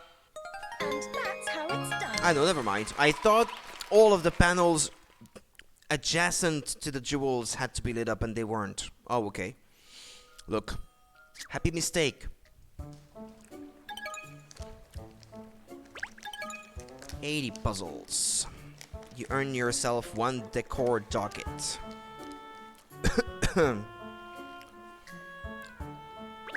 There's no way someone like me could rob a bank, is there? I mean, think about it. You don't fit the typical pattern, I admit. Bank robbers don't tend to linger about on the streets. That's what I've been telling you the whole time. In that case, what were you doing outside the bank before? You were looking for something, weren't you? No! You cheeky little mongrel. Get your dog under control, he keeps growling at me. Yes, and if you don't start telling us the truth, he's going to sink his teeth into your behind. First the left cheek, then the right. Now who's being cheeky? That is not in my contract. Alright, I'll tell you the truth. I was picking up money outside the bank. Money? Yeah, I don't know why, but I keep finding 50s lying around on the street. So then I started looking around for more. I found some in the river too, and on the bridge. I wasn't really looking where I was going most of the time, so I was just following the notes. You mean you haven't deliberately been running away from us? I didn't even know you were chasing me. Oh, it sounds rather like we've been pursuing the wrong man. Yeah, I think he's telling the truth. That was a dud lead. But why is he finding all these banknotes around the place? I've been saying it all along. That's curious, and the worst thing is... What? He's getting to them before I am. Those notes should have been mine. Cat, behave yourself. Sorry, Cheryl, only joking. I don't want my behind bitten. I don't bite behinds. I don't bite anything apart from my tongue most of the time. So banknotes lying around in the street by the Layman's Reserve Bank on the bridge and along the river.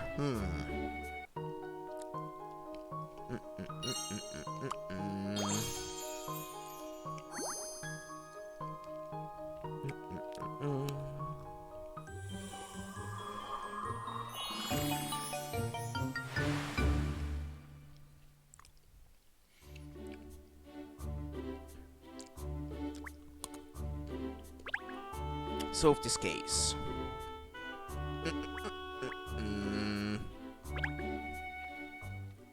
That's it, no question. This mystery is history. You've solved it, miss? Oh, splendid. In that case, we should get back to the bank, shouldn't we? Gather all the relevant parties? Yes, there's just something that I need to take care of first, Ernest. Could you get in touch with everyone and let them know the situation? Of course, leave it to me. Cat, are you sure you've cracked it? You haven't got the wrong end of the stick or anything. No pressure or anything, but 100 million quid? Relax, Cheryl. My deduction is as safe as houses. Let's just hope it's safer than the bank's safe was.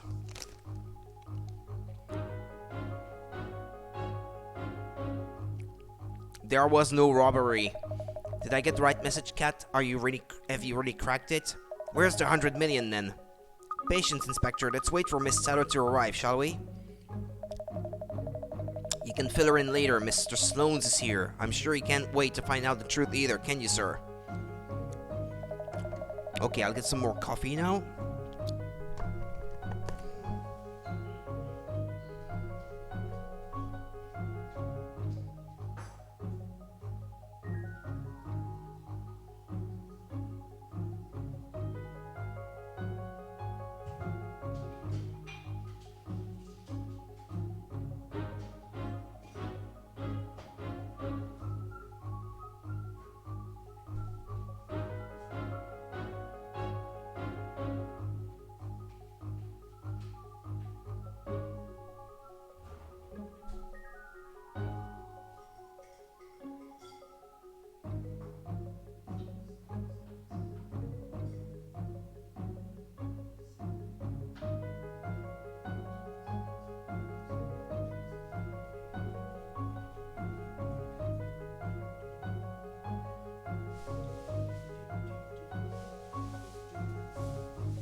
Right.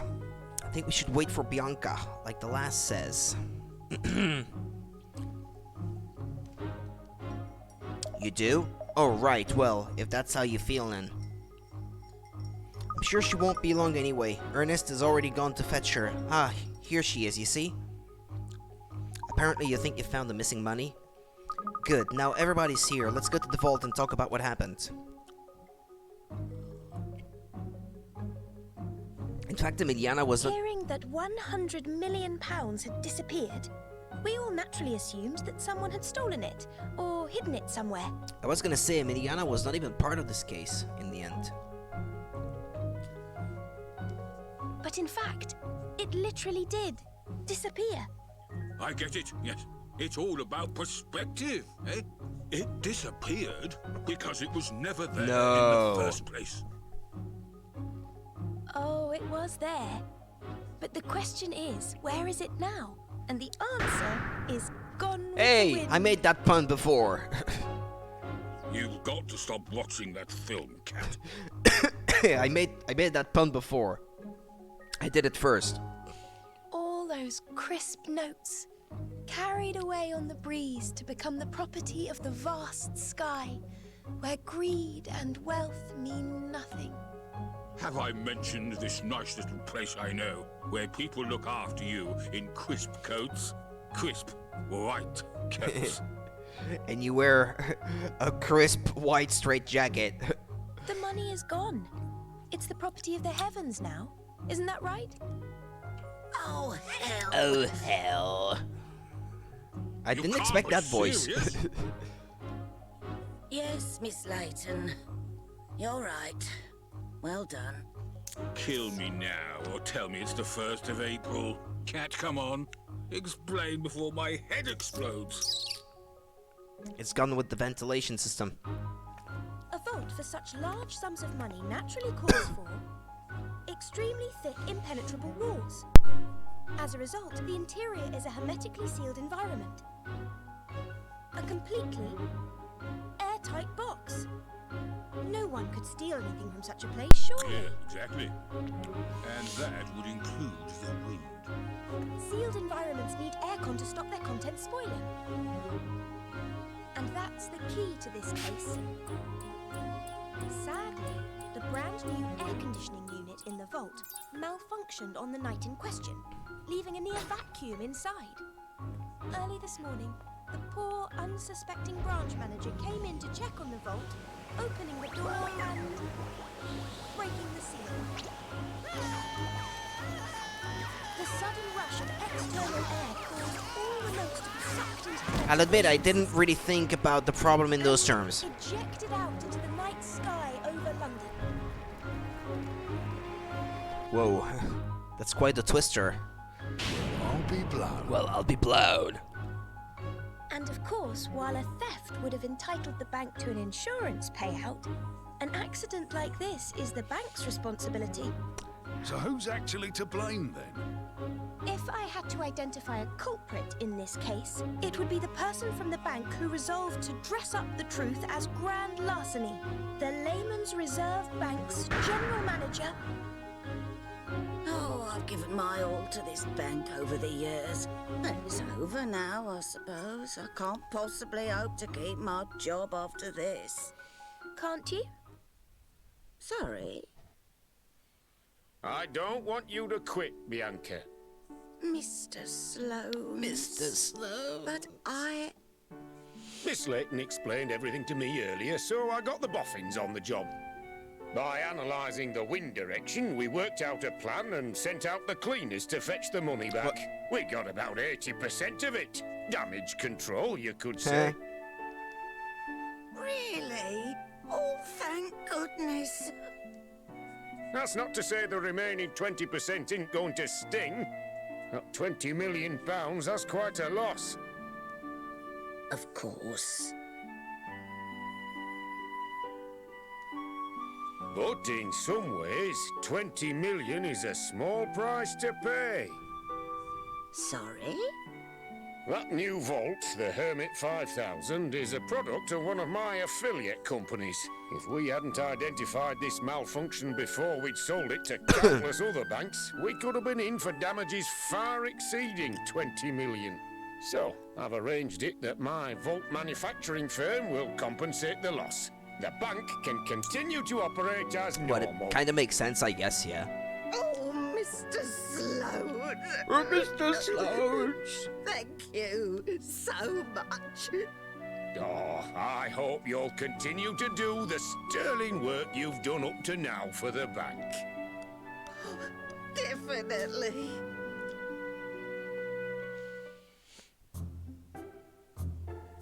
I must say that was a truly inspiring piece of detective work. Hear that, Cat? Pinstripes is a big fan, like the surprising cause of this whole case. I don't know how you worked it out, Cat. No one else could ever have arrived at such an obscure truth, I'm quite sure. You are a sensation, miss. Haha, thank you, Ernest. Oh, that reminds me, you received these flowers earlier. I'll put them in a vase later. Oh, they're beautiful. Who sent them? Mr. Sloane's, miss. He said he wanted to thank you again for your help sorting everything out. He's a little overbearing to look at, but he's a very kind man, actually. Yeah, I can't believe it didn't give that general manager of his office.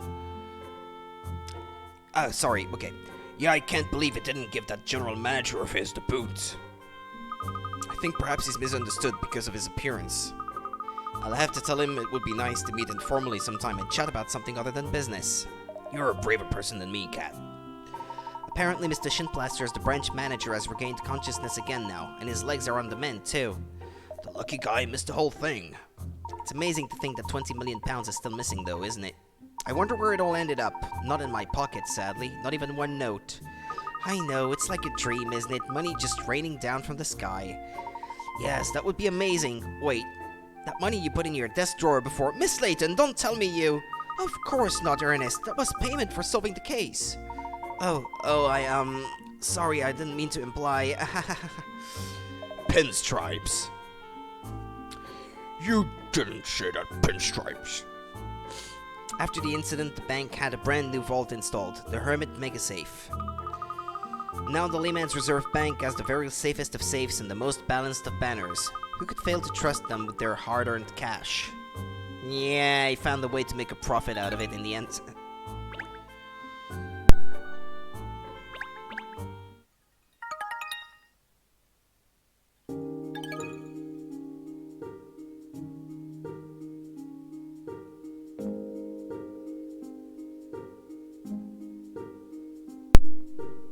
Okay.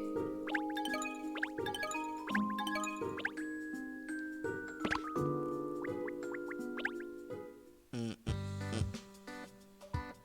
let's try to complete this one. Oh boy.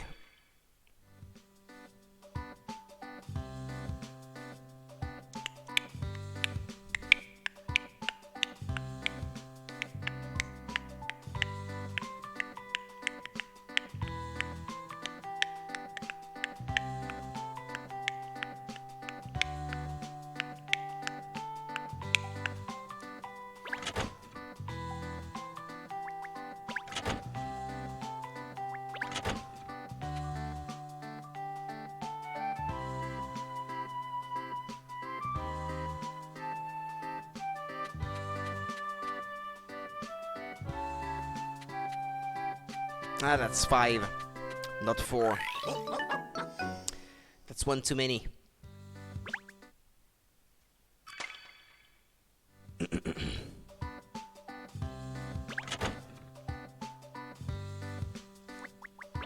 Still think I wasn't too far off, though.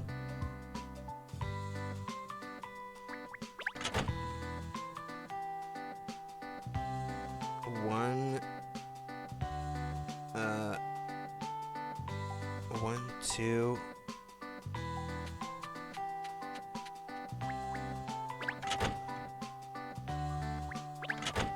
3, 4. Easy.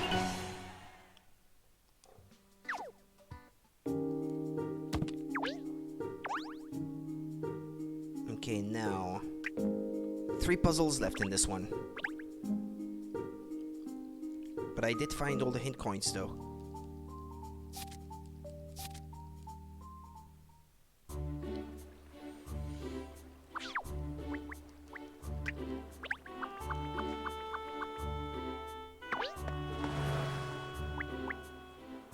Maybe the dog has a puzzle now.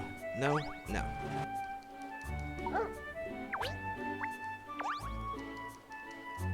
That's not it either. This guy? Okay. Top of the morning to ya. You know, I came across a funny old bridge on the job one day. There was something distinctly puzzling about it. Don't suppose I can interest you in an interesting tale of that ilk? Of course you can.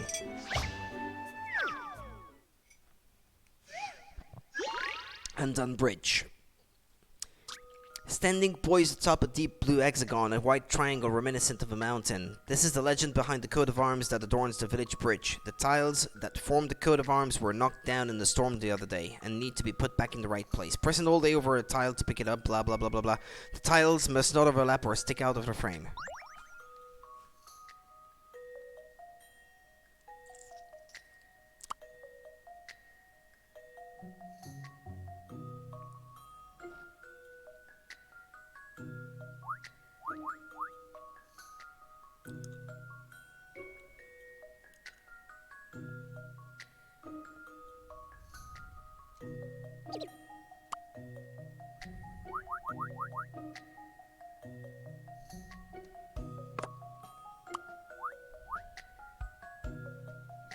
They must not overlap, it said.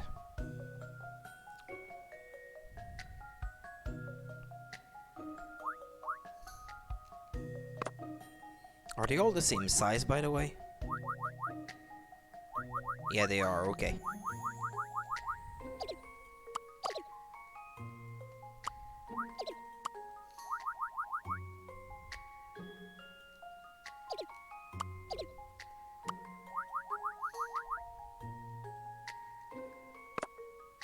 One, 2, 3, 4, 5, 6. Well, that's about it.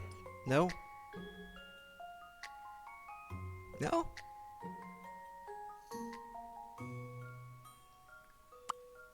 Well, the tiles are not overlapping that I can see. Or maybe they were.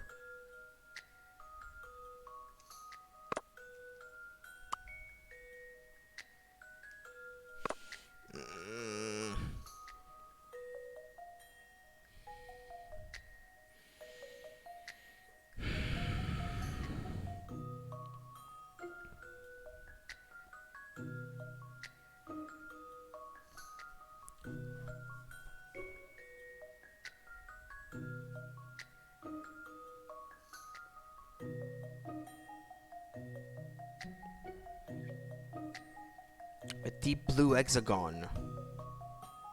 And a white triangle.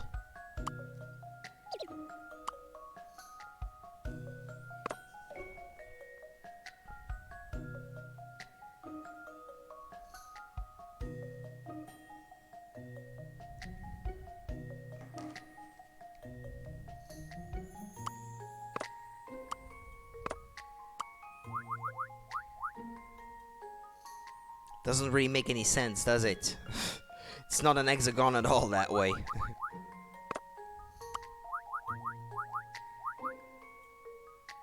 What if I did that? I would only be back to the same kind of shape as before. Yeah, nah, it's not gonna work. I'm gonna need a hint. A triangle on top of an hexagon. That is basically what the legend is saying. So this is the design you need to have in mind. A triangle on top of an hexagon.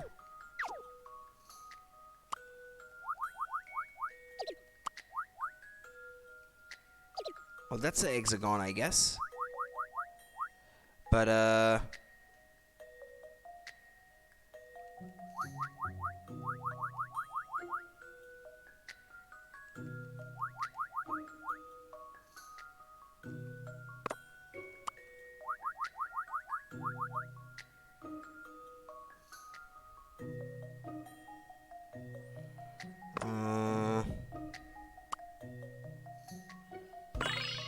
Oh! I've seen how Okay. to solve this now. Puzzles are made for solving. Alright.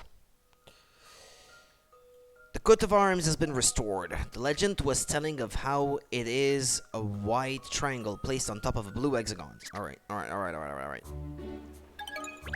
Your reporting work takes you all over the place, doesn't it, Douglas? When something's afoot, my legs do the walking, as I always like to say. Never miss a scoop, me.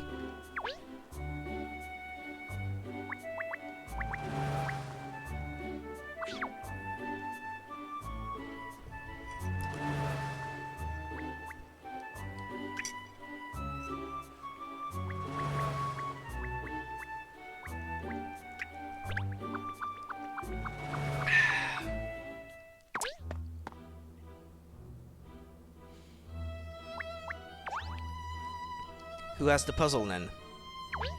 Him? Something in here? The gold? The fan?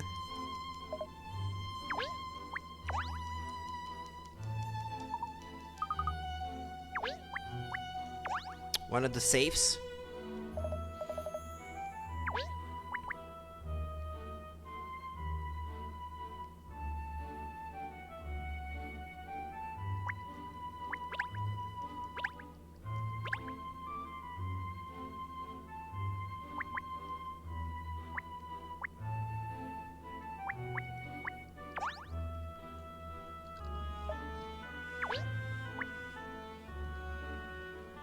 Ah, there it is, okay. Oh, look, there's a puzzle in here. Golly, in the vault? Do you think it's a particularly valuable puzzle, miss? A puzzle's value lies in how interesting it is to the person solving it. Let's find out what this one's worth, shall we?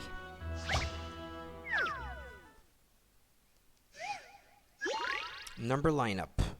Puzzle 73. There are some pieces of paper hanging up with numbers on, and one of them is missing. Which number do you think is written on the missing piece of paper? 910111 something 13.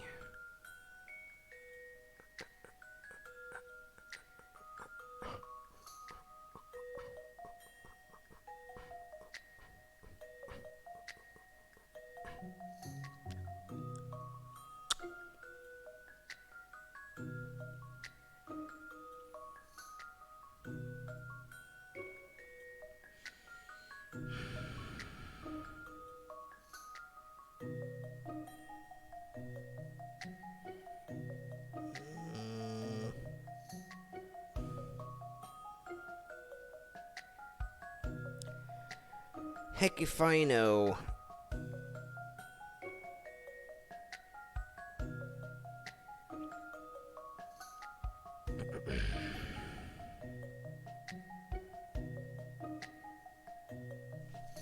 I know. 9, 10, 11, 12, 13. That's what it spells out. This should do it, I think. And that's how it's done. You did it. The numbers are lined up in order. 9, 10, 11, 12, 13. Yeah, you just have to spot that. Well, not too difficult. Well, with puzzles that interesting to stimulate my mind, I could stand to be a hermit, I think. Are there any more of them in here? Hey, they don't want your paw prints all over this nice shiny metal. Stop touching everything.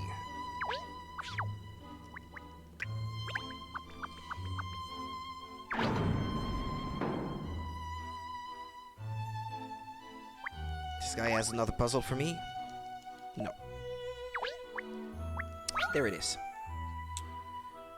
I suppose people who work in banks have to do paperwork all day, every day, don't they? Well, yes, that is their job, and even when we have to do paperwork sometimes, don't we? Okay. Well, yes, that is their job, and even we have to do paperwork sometimes, don't we? When we're not busy on a case. That's a royal we, if ever I heard it one. Oh, there's a puzzle here. Look, next to this pile of papers. Ernest, good luck.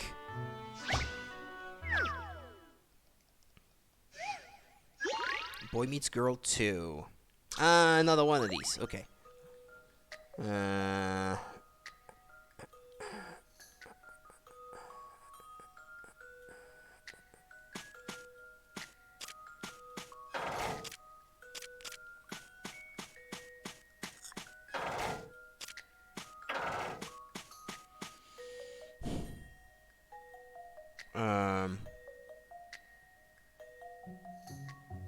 Wait, what?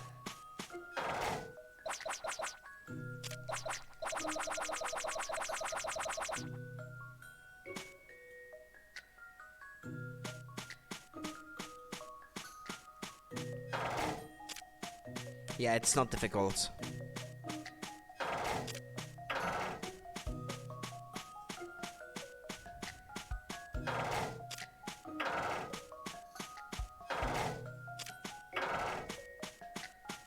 Why do they make these puzzles so easy? It's betraying the Layton franchise. I have a feeling that perhaps... That's a relief. I wasn't entirely sure.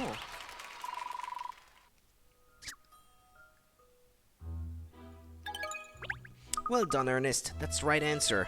All that bookwork at the office has obviously paid off, miss. I'm glad I turned my hand to it. Had it turned, you mean? Hard.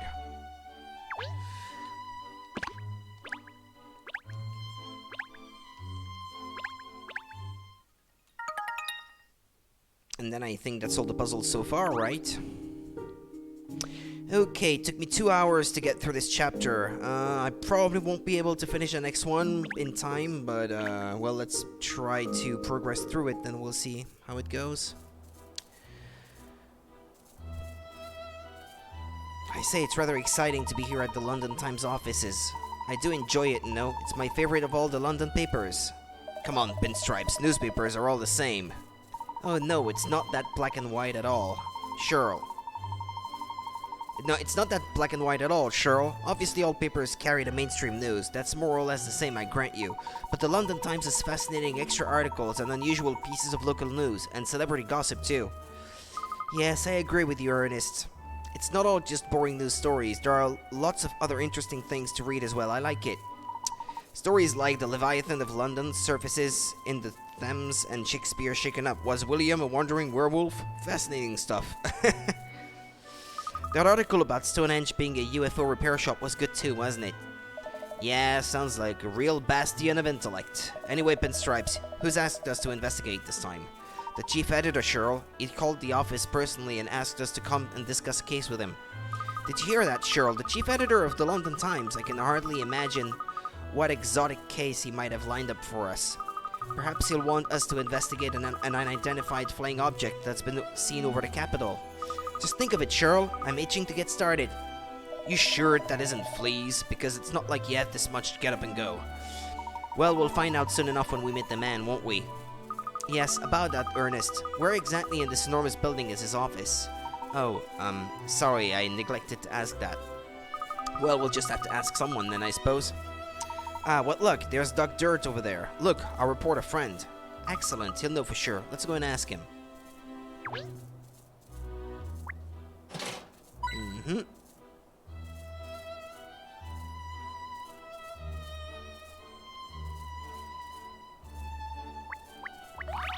Mm-hmm.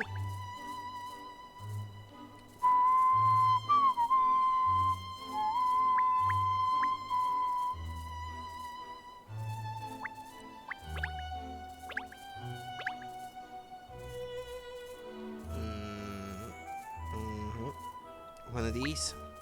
Okay, that's 2.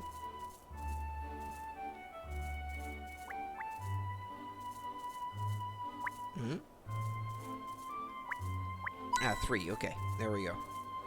Alright, is that it? They say journalists never sleep. Perhaps if they turned the lights off, they'd have more luck. Gosh, I don't envy them having to work at this late hour, though. Although, how many stories do you think are in that building? And how many stories? Ha ha.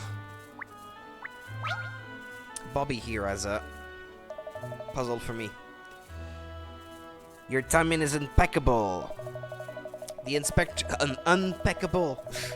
The inspector has seen it fit to set me a puzzle, but I haven't got the foggiest idea in London town of how to solve it. Oh well, Constable, I'm sure I can help you out with that. Any mystery solved is my motto, as you know. What if you'd be so kind as to pop on your thinking hat and ponder it in my place? I'd be much obliged, madam.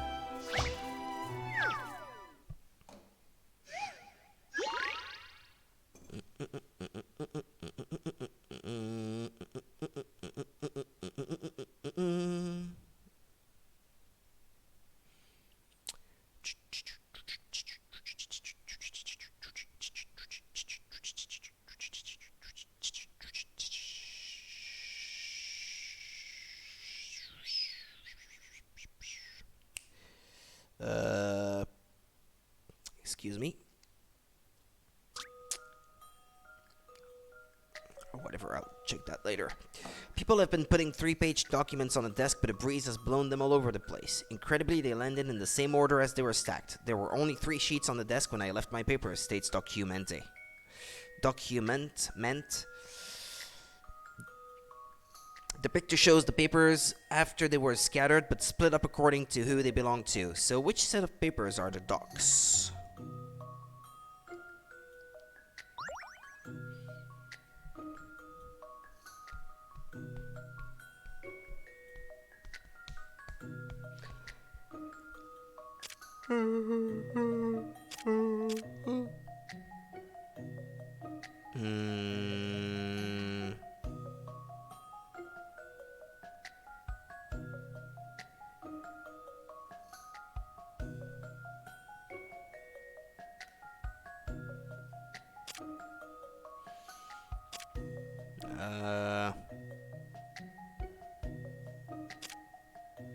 Wait, what?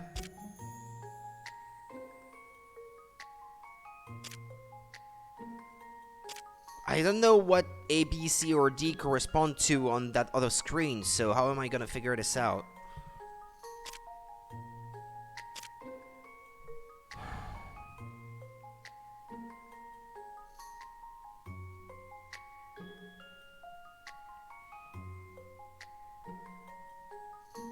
And they're all the same too, so you can't really draw any conclusions from what they look like, so... I don't think it's very well explained.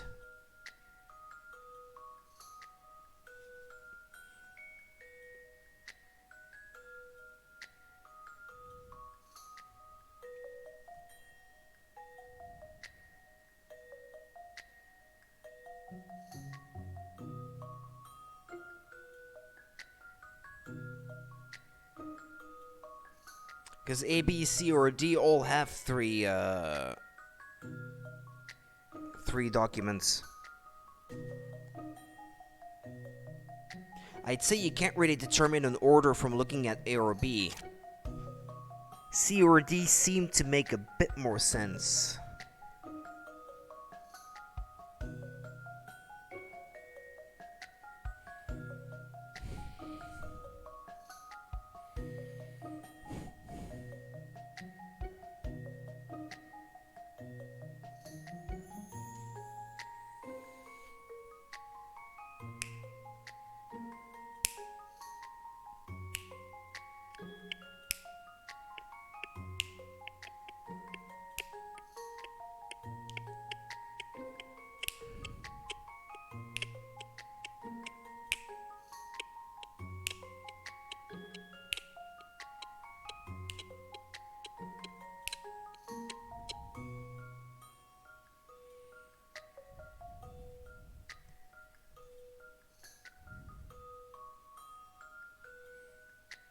Well, those at the very bottom, I would say. But,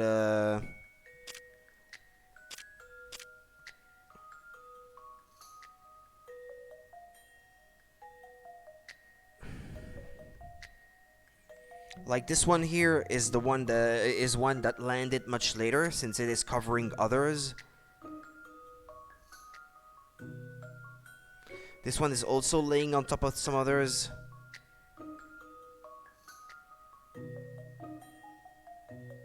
I have no idea how to determine this. I don't even understand the puzzle very well. The fact that there were 3 sheets of paper there already when the dog had it is to the pile. Means that he was the second person to place his documents on the desk. But wait a minute. No. Okay, now I think I start to understand. Okay. No, okay. Each of A, B, C, or D is showing you how these documents are placed among the others on the desk, which doesn't really help you see it very well, I must say. Okay, so he was the second one to put his papers on the desk. All right.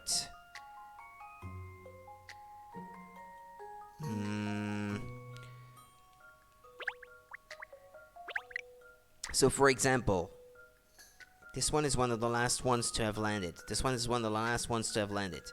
So is this one. So is this one. Then this one is also covering some others. Yeah, I guess you kind of have to figure out which ones there are not. This one is covering another. So is this one. So is this one. Alright, that leaves 1, 2, 3, 4 documents. Is that possible?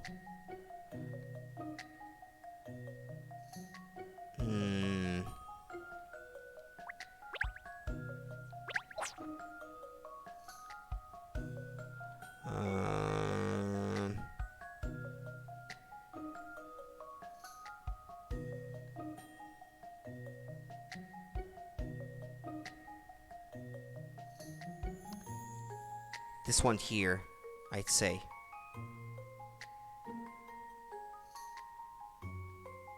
This one here belongs to him. This one right here. Okay, which of A, B, C, or D does this correspond to? C, I think. Well, let's attempt it. I've seen how to solve this now. No, that's not it. Okay. What's the matter with me today? What's the matter with me today? Yeah, it would have been a good idea for everyone to write their names on the papers. Yeah, you can say that again. Damn it.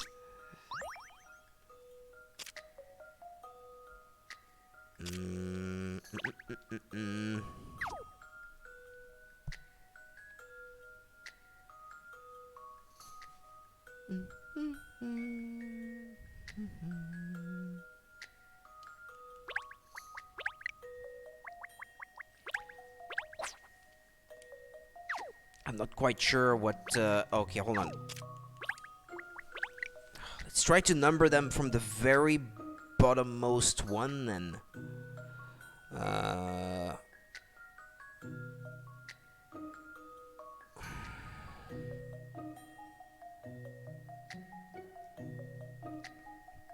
These two seem to be at the very bottom.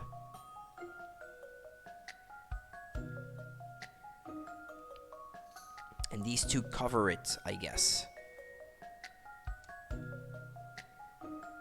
Or could it be this one? D, maybe. Dunno. Look, I'm just gonna keep trying. I don't like this puzzle. I don't like this puzzle. What's the matter with me I have a today? hard time wrapping my head around it.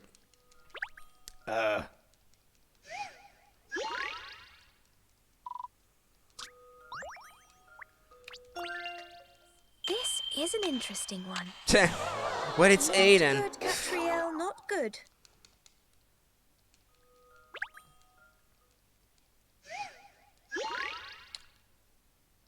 I'm not gonna lose any more picarats for it. This should do it, I think. Puzzles are made for solving. Okay, yeah. These, I suppose. Alright.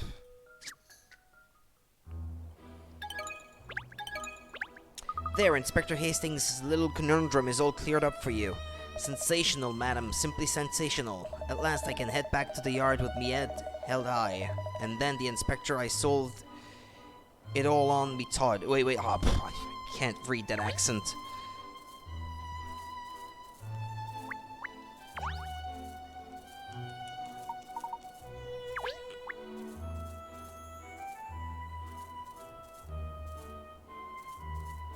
That letter O is flickering. Oh, it's busted now. Okay.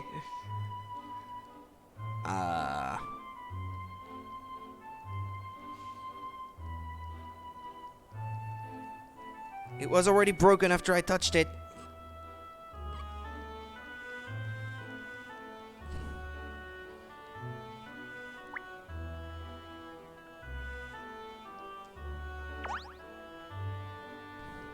Good evening, Doug. Well, hello there. What a coincidence this is. Not really. The chief editor asked us to come, you see, and you work here. Really? I mean, I know I work here, of course, but the chief Ed asked for you, did he? Chief editor, yeah. Interesting. I never heard anything about a case a private eye would be investigating. Well, would you mind telling us where we can find him, please? Delighted to, I'm sure. Unsurprisingly, you might say, the editorial office where the boss works is on the top floor. I don't know why he's asked for you, but you know what we say here. Where there's a Layton, there's a story waiting. Yes, well, thank you. I wonder what all this is about, then. Very interesting. Very interesting indeed.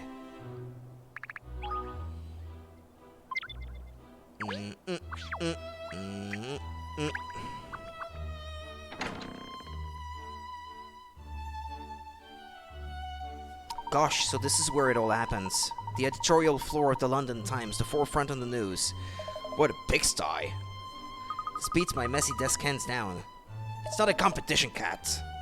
I don't imagine anyone has a minute spare for tidying. They all look so busy. Well, I wonder where the chief editor is, then. Lost under a stack of papers. I think it's probably him over there. I remember his face from the papers.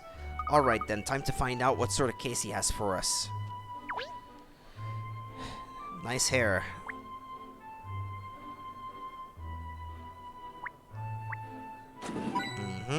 One coin.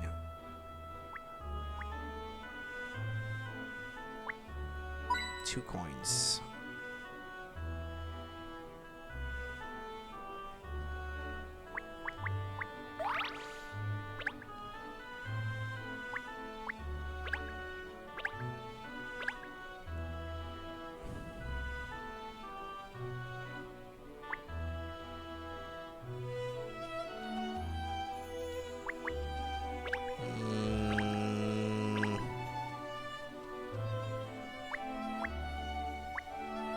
Three coins? Is there a puzzle anywhere?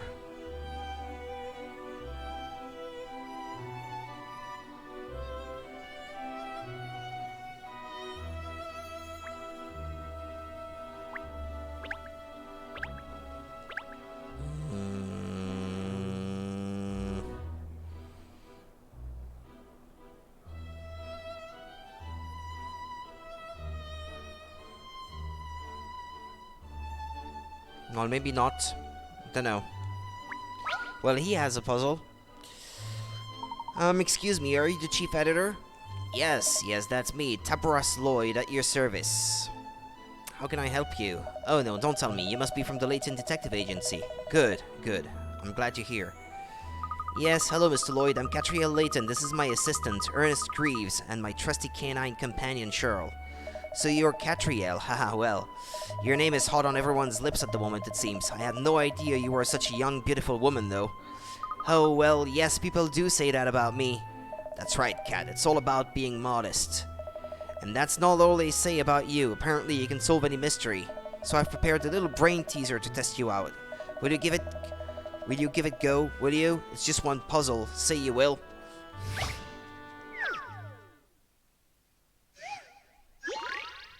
The Shape of Love.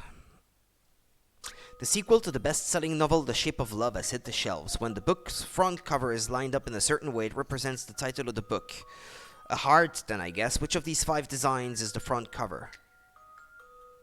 Lined up in a certain way, you say.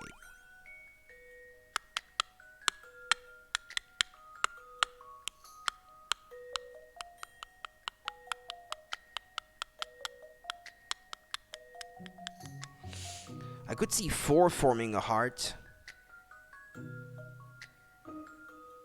If you put all the corners together, but how would you do that though? Unless you line multiple books like that?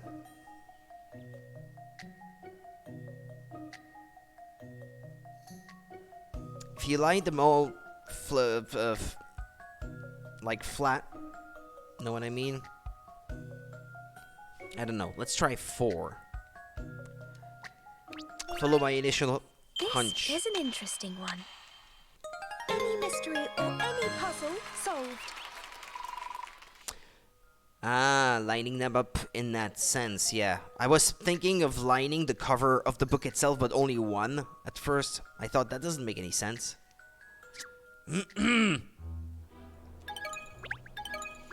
Oh yes, brilliant. I tried for 3 days and nights to crack that one with no success. You must not be very good then. Well, all puzzles have an answer, Mr. Lloyd, just as all mysteries have an explanation. Well, that decides it. You're the woman for the job. You're the one to solve the mystery for me. Are you going to explain why you asked us to come down here now and then, Mr. Lloyd?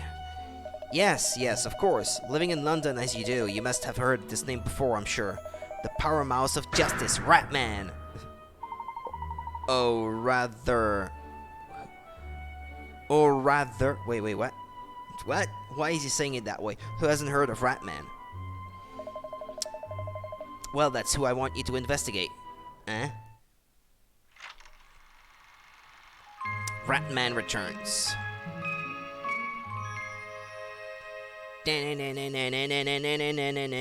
Ratman. Yes, Ratman. He came into the news not that long ago, didn't he? The most mysterious superhero of London. London as superheroes? Now I've heard it all. Oh, Ratman is spiffing, Cheryl. Simply spiffing. I'm a huge fan.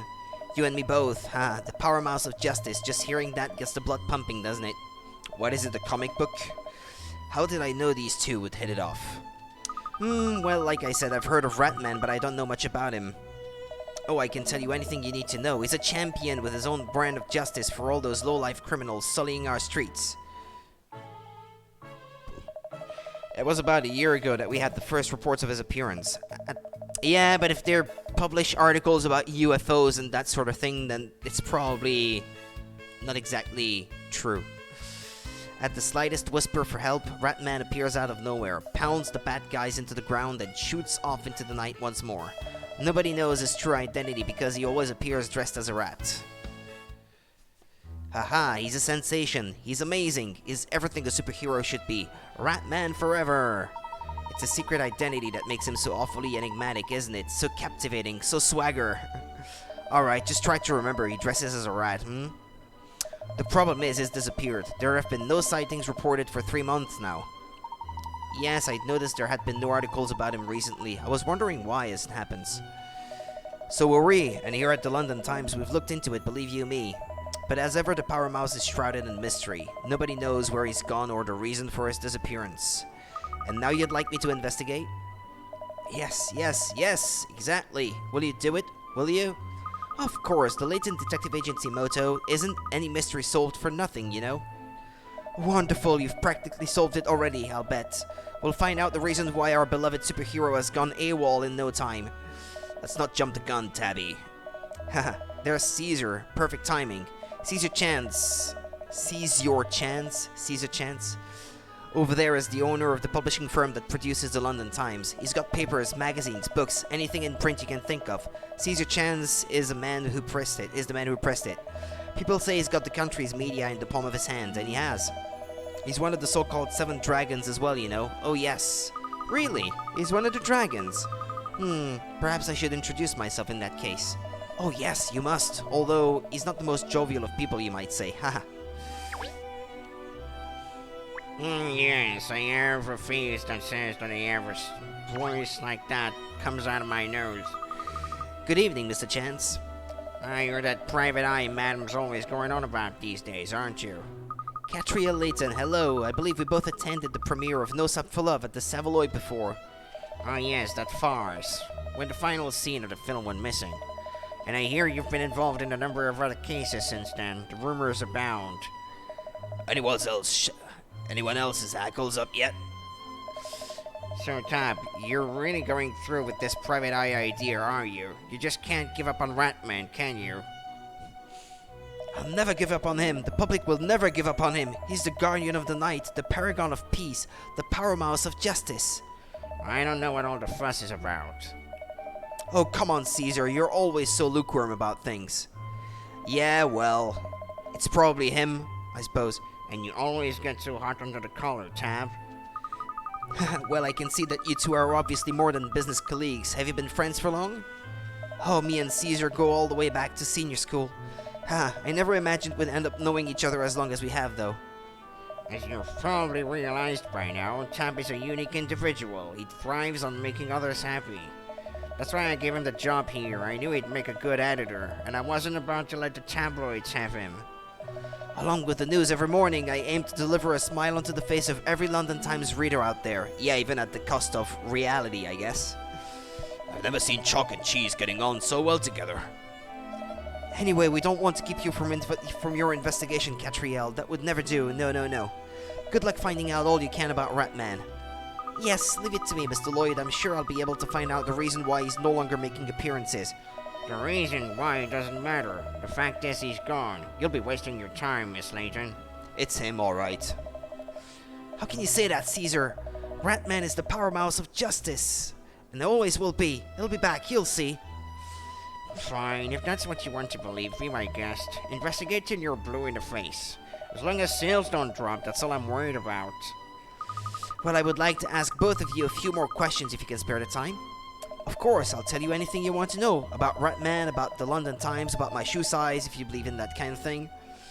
Well, Tab might have time for that nonsense, but I don't. Oh, come on, Caesar. You can spare the lady a few minutes, surely? I love making that guy's voice. It's a lot of fun for me. So, Mr. Lloyd, you've asked us to find out why Ratman seems to have disappeared? That's presumably because you idolize him and you want your superhero champion back. Well, yes, of course. I mean, I am a die-hard Ratman fan, and I don't mind admitting it. But there is more to it than that. Oh, in what way? Well, Ratman articles proved very popular in the London Times. Whenever we featured a story about him, the copies just flew off the shelves. So Ratman's disappearance is affecting sales, you mean?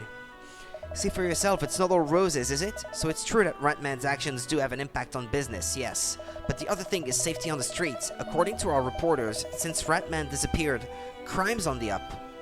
I see. It sounds like a double-edged sword, doesn't it? It's not the paper sales so much as the people of London's safety. We need Ratman on the streets. He must know that. I just don't understand why he's not showing himself. I didn't realize Ratman has such an impact on paper sales.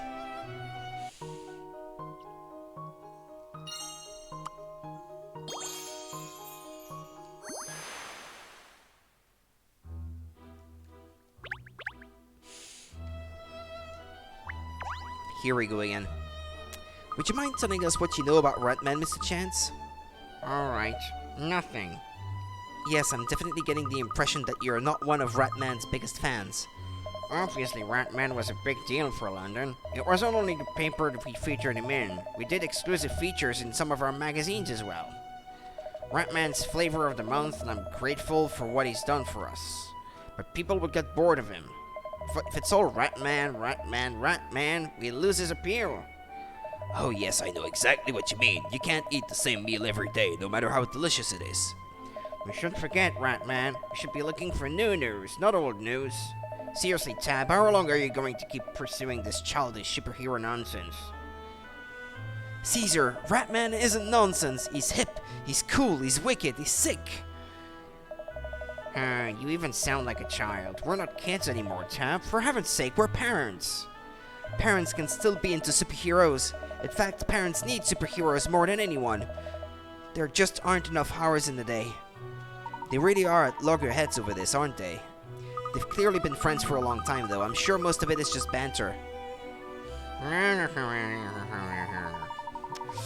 Well, thank you, Mr. Lloyd and Mr. Chance, for your time. Yes, I think we should take ourselves out onto the street now and start asking questions there. So if you'll excuse us, we'll push on with our investigation. Yes, brilliant. Go and do what you do, detective. Answer the Ratman riddle. Waste your time if you want to. You won't learn anything. You seem sure. You seem so sure. That's sus, man. Uber sus. So what are we really hoping to find out about Ratman here? Who is he first of all? And why does he do all this superhero stuff? That's the point, Cheryl. Nobody knows. It's all a big mystery. He only ever appears wearing his trademark Ratman suit, so nobody can tell who he really is. Why a rat? It's bad enough having to be a dog. You'd think he'd want recognition for all the good deeds he does. Perhaps he's extremely self-conscious. Wouldn't you be more self-conscious dressing up in an outfit like that? I'm rude to that. Well, anyway, seeing as we don't know anything about him, I suppose we should start by asking around if anybody's actually seen him. It sounds as if he was making fairly regular appearances until recently, so we stand a good chance of finding someone who's seen him.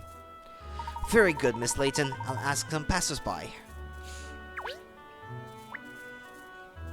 Well, I guess we need to ask these close by first. I'm just walking the beat one more time before heading back to the yard. Okay, not him then. Oh, dearie me, you are busybodies, aren't you? Now, what are you up to today, Another case, is it? The old gossip. Her curiosity could kill her, eh, cat? See what you did there? We're actually investigating Ratman at the moment. Dear me, whatever next? Ratman, you say? I don't suppose you know his true identity by any chance? Sure she does, cat. She probably knows how to make perpetual motion work, too. Oh, I'm sorry, my dear. I only know what I've read in the papers. I see, but you sound like you're a fan anyway. Oh, well, it's hard not to be. I mean, it's such a juicy story, isn't it? Someone must know who the mysterious hero is. I always made a point of reading the special features they did on him in the London Times. Oh, I didn't realize you were a Times reader, Mrs. Riddleton. Oh, dearie me, yes, I read lots of papers. I'll have you know, young man. But I do enjoy the London Times especially. Always lots of juicy tidbits in there. Celebrity romances, strange creature sightings. Oh, it's what keeps me going. Yes, I quite understand. There was a magazine by the same publisher that had a feature on Ratman as well. I snapped it up, I tell you. Oh, I do hope they keep coming up with all those delightful stories. Ha ha ha. What about you? Good evening again, Douglas. Or out gathering information for a story, are you? Hello again. As it happens, I've finished my interviews now, and I'm just on my way back to the office. Did you find the boss? Have a good gander at the pipistrano oval we call an office, did ya? Yes, we spoke to Mr. Lloyd. He's asked us to investigate the current whereabouts of Ratman. Oh, so that's his game, is it? You know it was yours truly in charge of the Ratman stories when he was still about. So you mean you've met him then? You've met Ratman? Of course I have, dozens of times. Although, that being said, he is an elusive fella who slips away as soon as he's done his work, so meeting him takes some doing. Wow, dozens of times. That's simply spiffing. I can't very well write stories about something I haven't seen, can I? So wherever Ratman shows his tail, old Dougie is on hand to capture the tail, okay. Those apostrophes are making it hard to read. Gosh, you're just like a superhero too, Mr. Dirt. A rhyming one.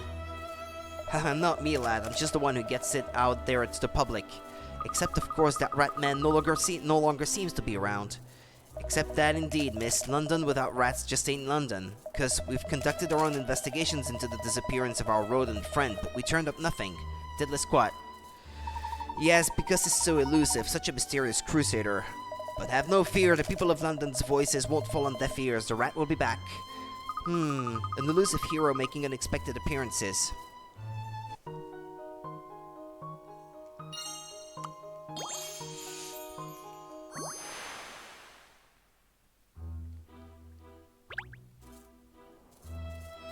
We don't seem to have found out much about any use about Ratman, do we?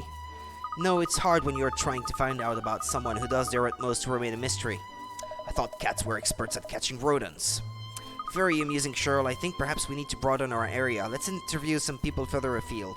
I'll replace my pet dog with a more useful cat as a last resort. Right, I think I'll stop here for tonight. I had to get up early 3 days in a row, and I'm still feeling the burden of sleepiness, I'm afraid. Or Well, tell you what. Yeah, let's get through these, I guess, before I finish for today. Alright then, Major, it's time for your daily speaking practice.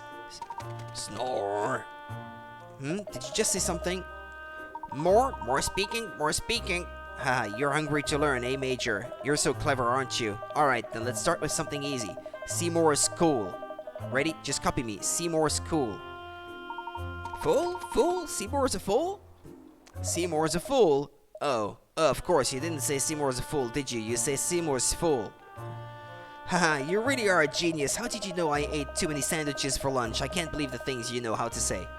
Really a fool? Really a fool? You're right, I really am full. I wish Mom hadn't packed so many sandwiches for me. Alright, let's try something else. How about Seymour's the best? Can you say that? Go on, give it a try. Seymour's a pest? Seymour's a pest? Seymour's a pest? Oh, I see. I misheard you. I thought you said Seymour's a pest, but you actually said Seymour rest.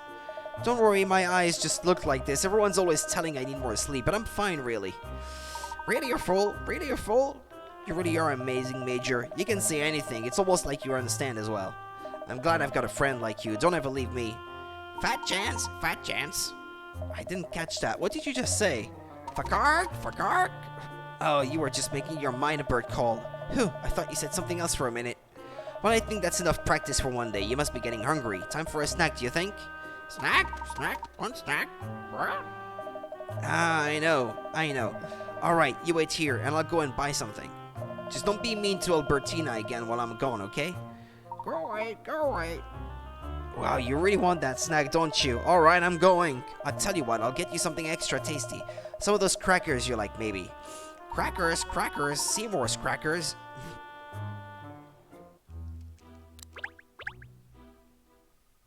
I've taken down all the cat things, madam. Everything should be nice and iguana-y for Rex now. Yes, very good, very good. Now my little Rexy Wexy can relax in his home instead of being scaredy-weirdy all the time. Who's a happy little boy, Rexy Wexy? Ha ha ha, oh look at him, he's over the moon. It was a brilliant idea of yours, madam. Creating your own iguana goods company, I mean. Most people would have given up when they realized iguana toys are so hard to come by, but not you. Yeah, she's going bankrupt next week.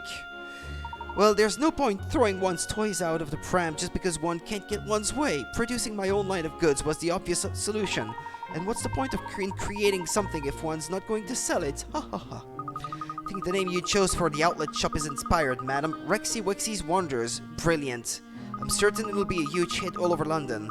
Well, all over England, really. No, all over the world. It's going to be a runaway success, I'm sure. Ha ha ha. Keep going. More compliments, dear. Oh, of course, madam. Yes, well done. Excellent work. Top drawer. Yes, I thought so. Now, to mark the grand opening of my new venture, I've had my artist chap do a new portrait of me. With my darling Rexy Wexy, of course. What do you think? Oh, it's very nice, madam. There's, a certain likeness between you and Rex that is captured very cleverly. My own thoughts exactly. Ha ha ha ha. Have a look, Rexy Wexy. What do you think of our new portrait, Oh yes, he adores it, doesn't he? What a clever iguana he is, madam. He's remarkable. Oh yes, of course he is. I am most proud of my little darling angel. Perhaps, yes, I've just had the most marvelous idea. A bronze statue of me and my darling Rexy Wexy in all our glory. Oh, it would be wonderful. I shall have them make it 10 times life size so one can see every detail. This is a lovely idea, madam. Lovely. I've no doubt people would come from far and wide to see such an amazing spectacle. Quite sure they would, yes, so it would be prudent to establish a restaurant nearby in order to profit from the tourists. An opportunity not to be missed. Yeah. Oh yes, madam, another stroke of genius. Yeah, it's not super interesting. Go, skip it. Not super interesting. Making these voices is actually a bit tiring.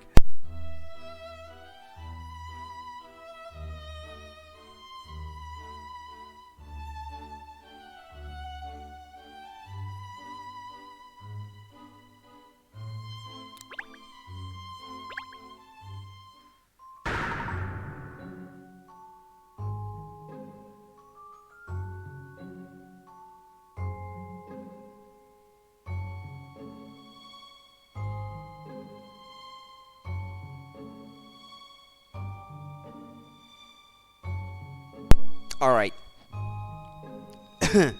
If they were going to make a deluxe edition, they should have at least had the voice actors work a bit extra to voice the remainder of the game, though, not just the important scenes. But oh well.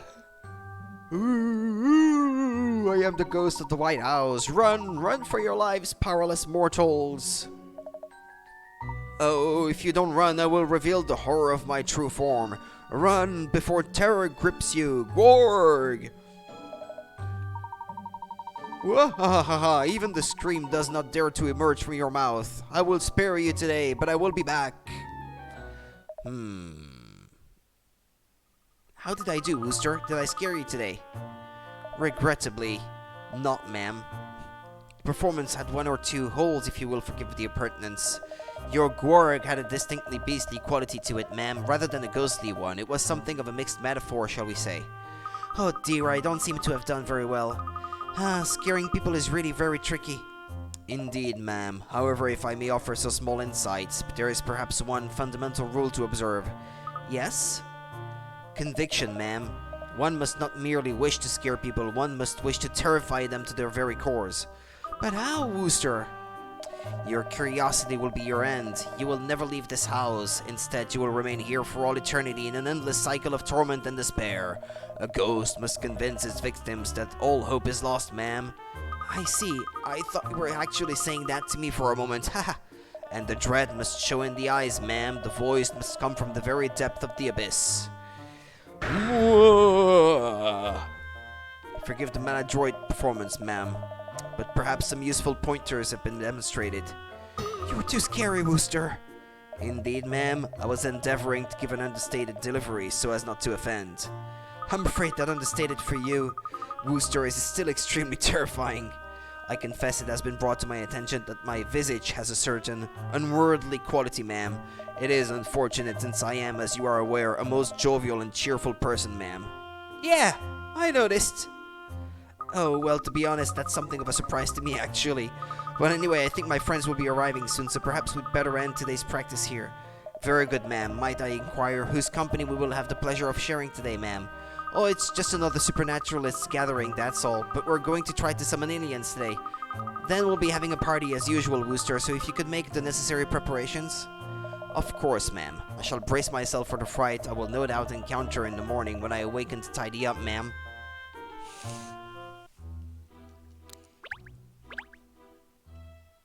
Excuse me. Yes, can I help? You don't look too happy. What's happened? Lost your checkbook or something? No, nothing like that. Well, the thing is, I found some money near here. Then when I got home, I heard about what happened at the bank on the news. Oh yeah? The 100 million quid getting blown all over the city? Madness. Yes, well, I imagine these notes I found are probably part of that money. So you thought you'd bring them back and hand them in? Yes, that's the kind of honesty I like to see. Nice one. Well, the truth is I was thinking of keeping the money for myself at first, but then things started going wrong for me, like I put salt in my coffee instead of sugar, and I stubbed my little toe on a chair leg, and then I found out there was no toilet paper left. I just became really unlucky. I've started to think maybe it's karma, because I did something wrong and I shouldn't have kept the money I found. Ha ha ha, you've really had a rough time of it, haven't you? But that's just coincidence. It's not got nothing to do with you picking up those banknotes. Sometimes stuff just happens to you for no reason. I suppose so. But anyway, here's everything that I found. I'm giving it all back. Well, thanks. I'll look after this for now and make sure the boss gets it later. Thanks. Cheer up, you just did a good deed. You should feel proud of yourself. Oh, this is just how I am, don't worry. Oh, what? There's a hole in my trouser pocket. Oh, bad luck. Did you have anything in there? I hope nothing's fallen out. Wait. Oh, no. What is it? My wallet. It wasn't here, but now it's gone. It must have fallen out. This is so unfair. After I just did the right thing and gave back all that money. I'm such an idiot. Alright then. Thank you for watching, people. Hold on. Let's get back to the case if I can.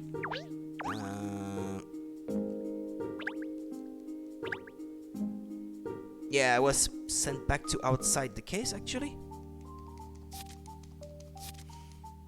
Alright. See you tomorrow then, people. Tomorrow I don't work, so I'll be streaming in the afternoon. you guys take it easy. Take care of yourselves. Thank you for watching, and I shall see you guys tomorrow then. See ya. Take care. Bye-bye.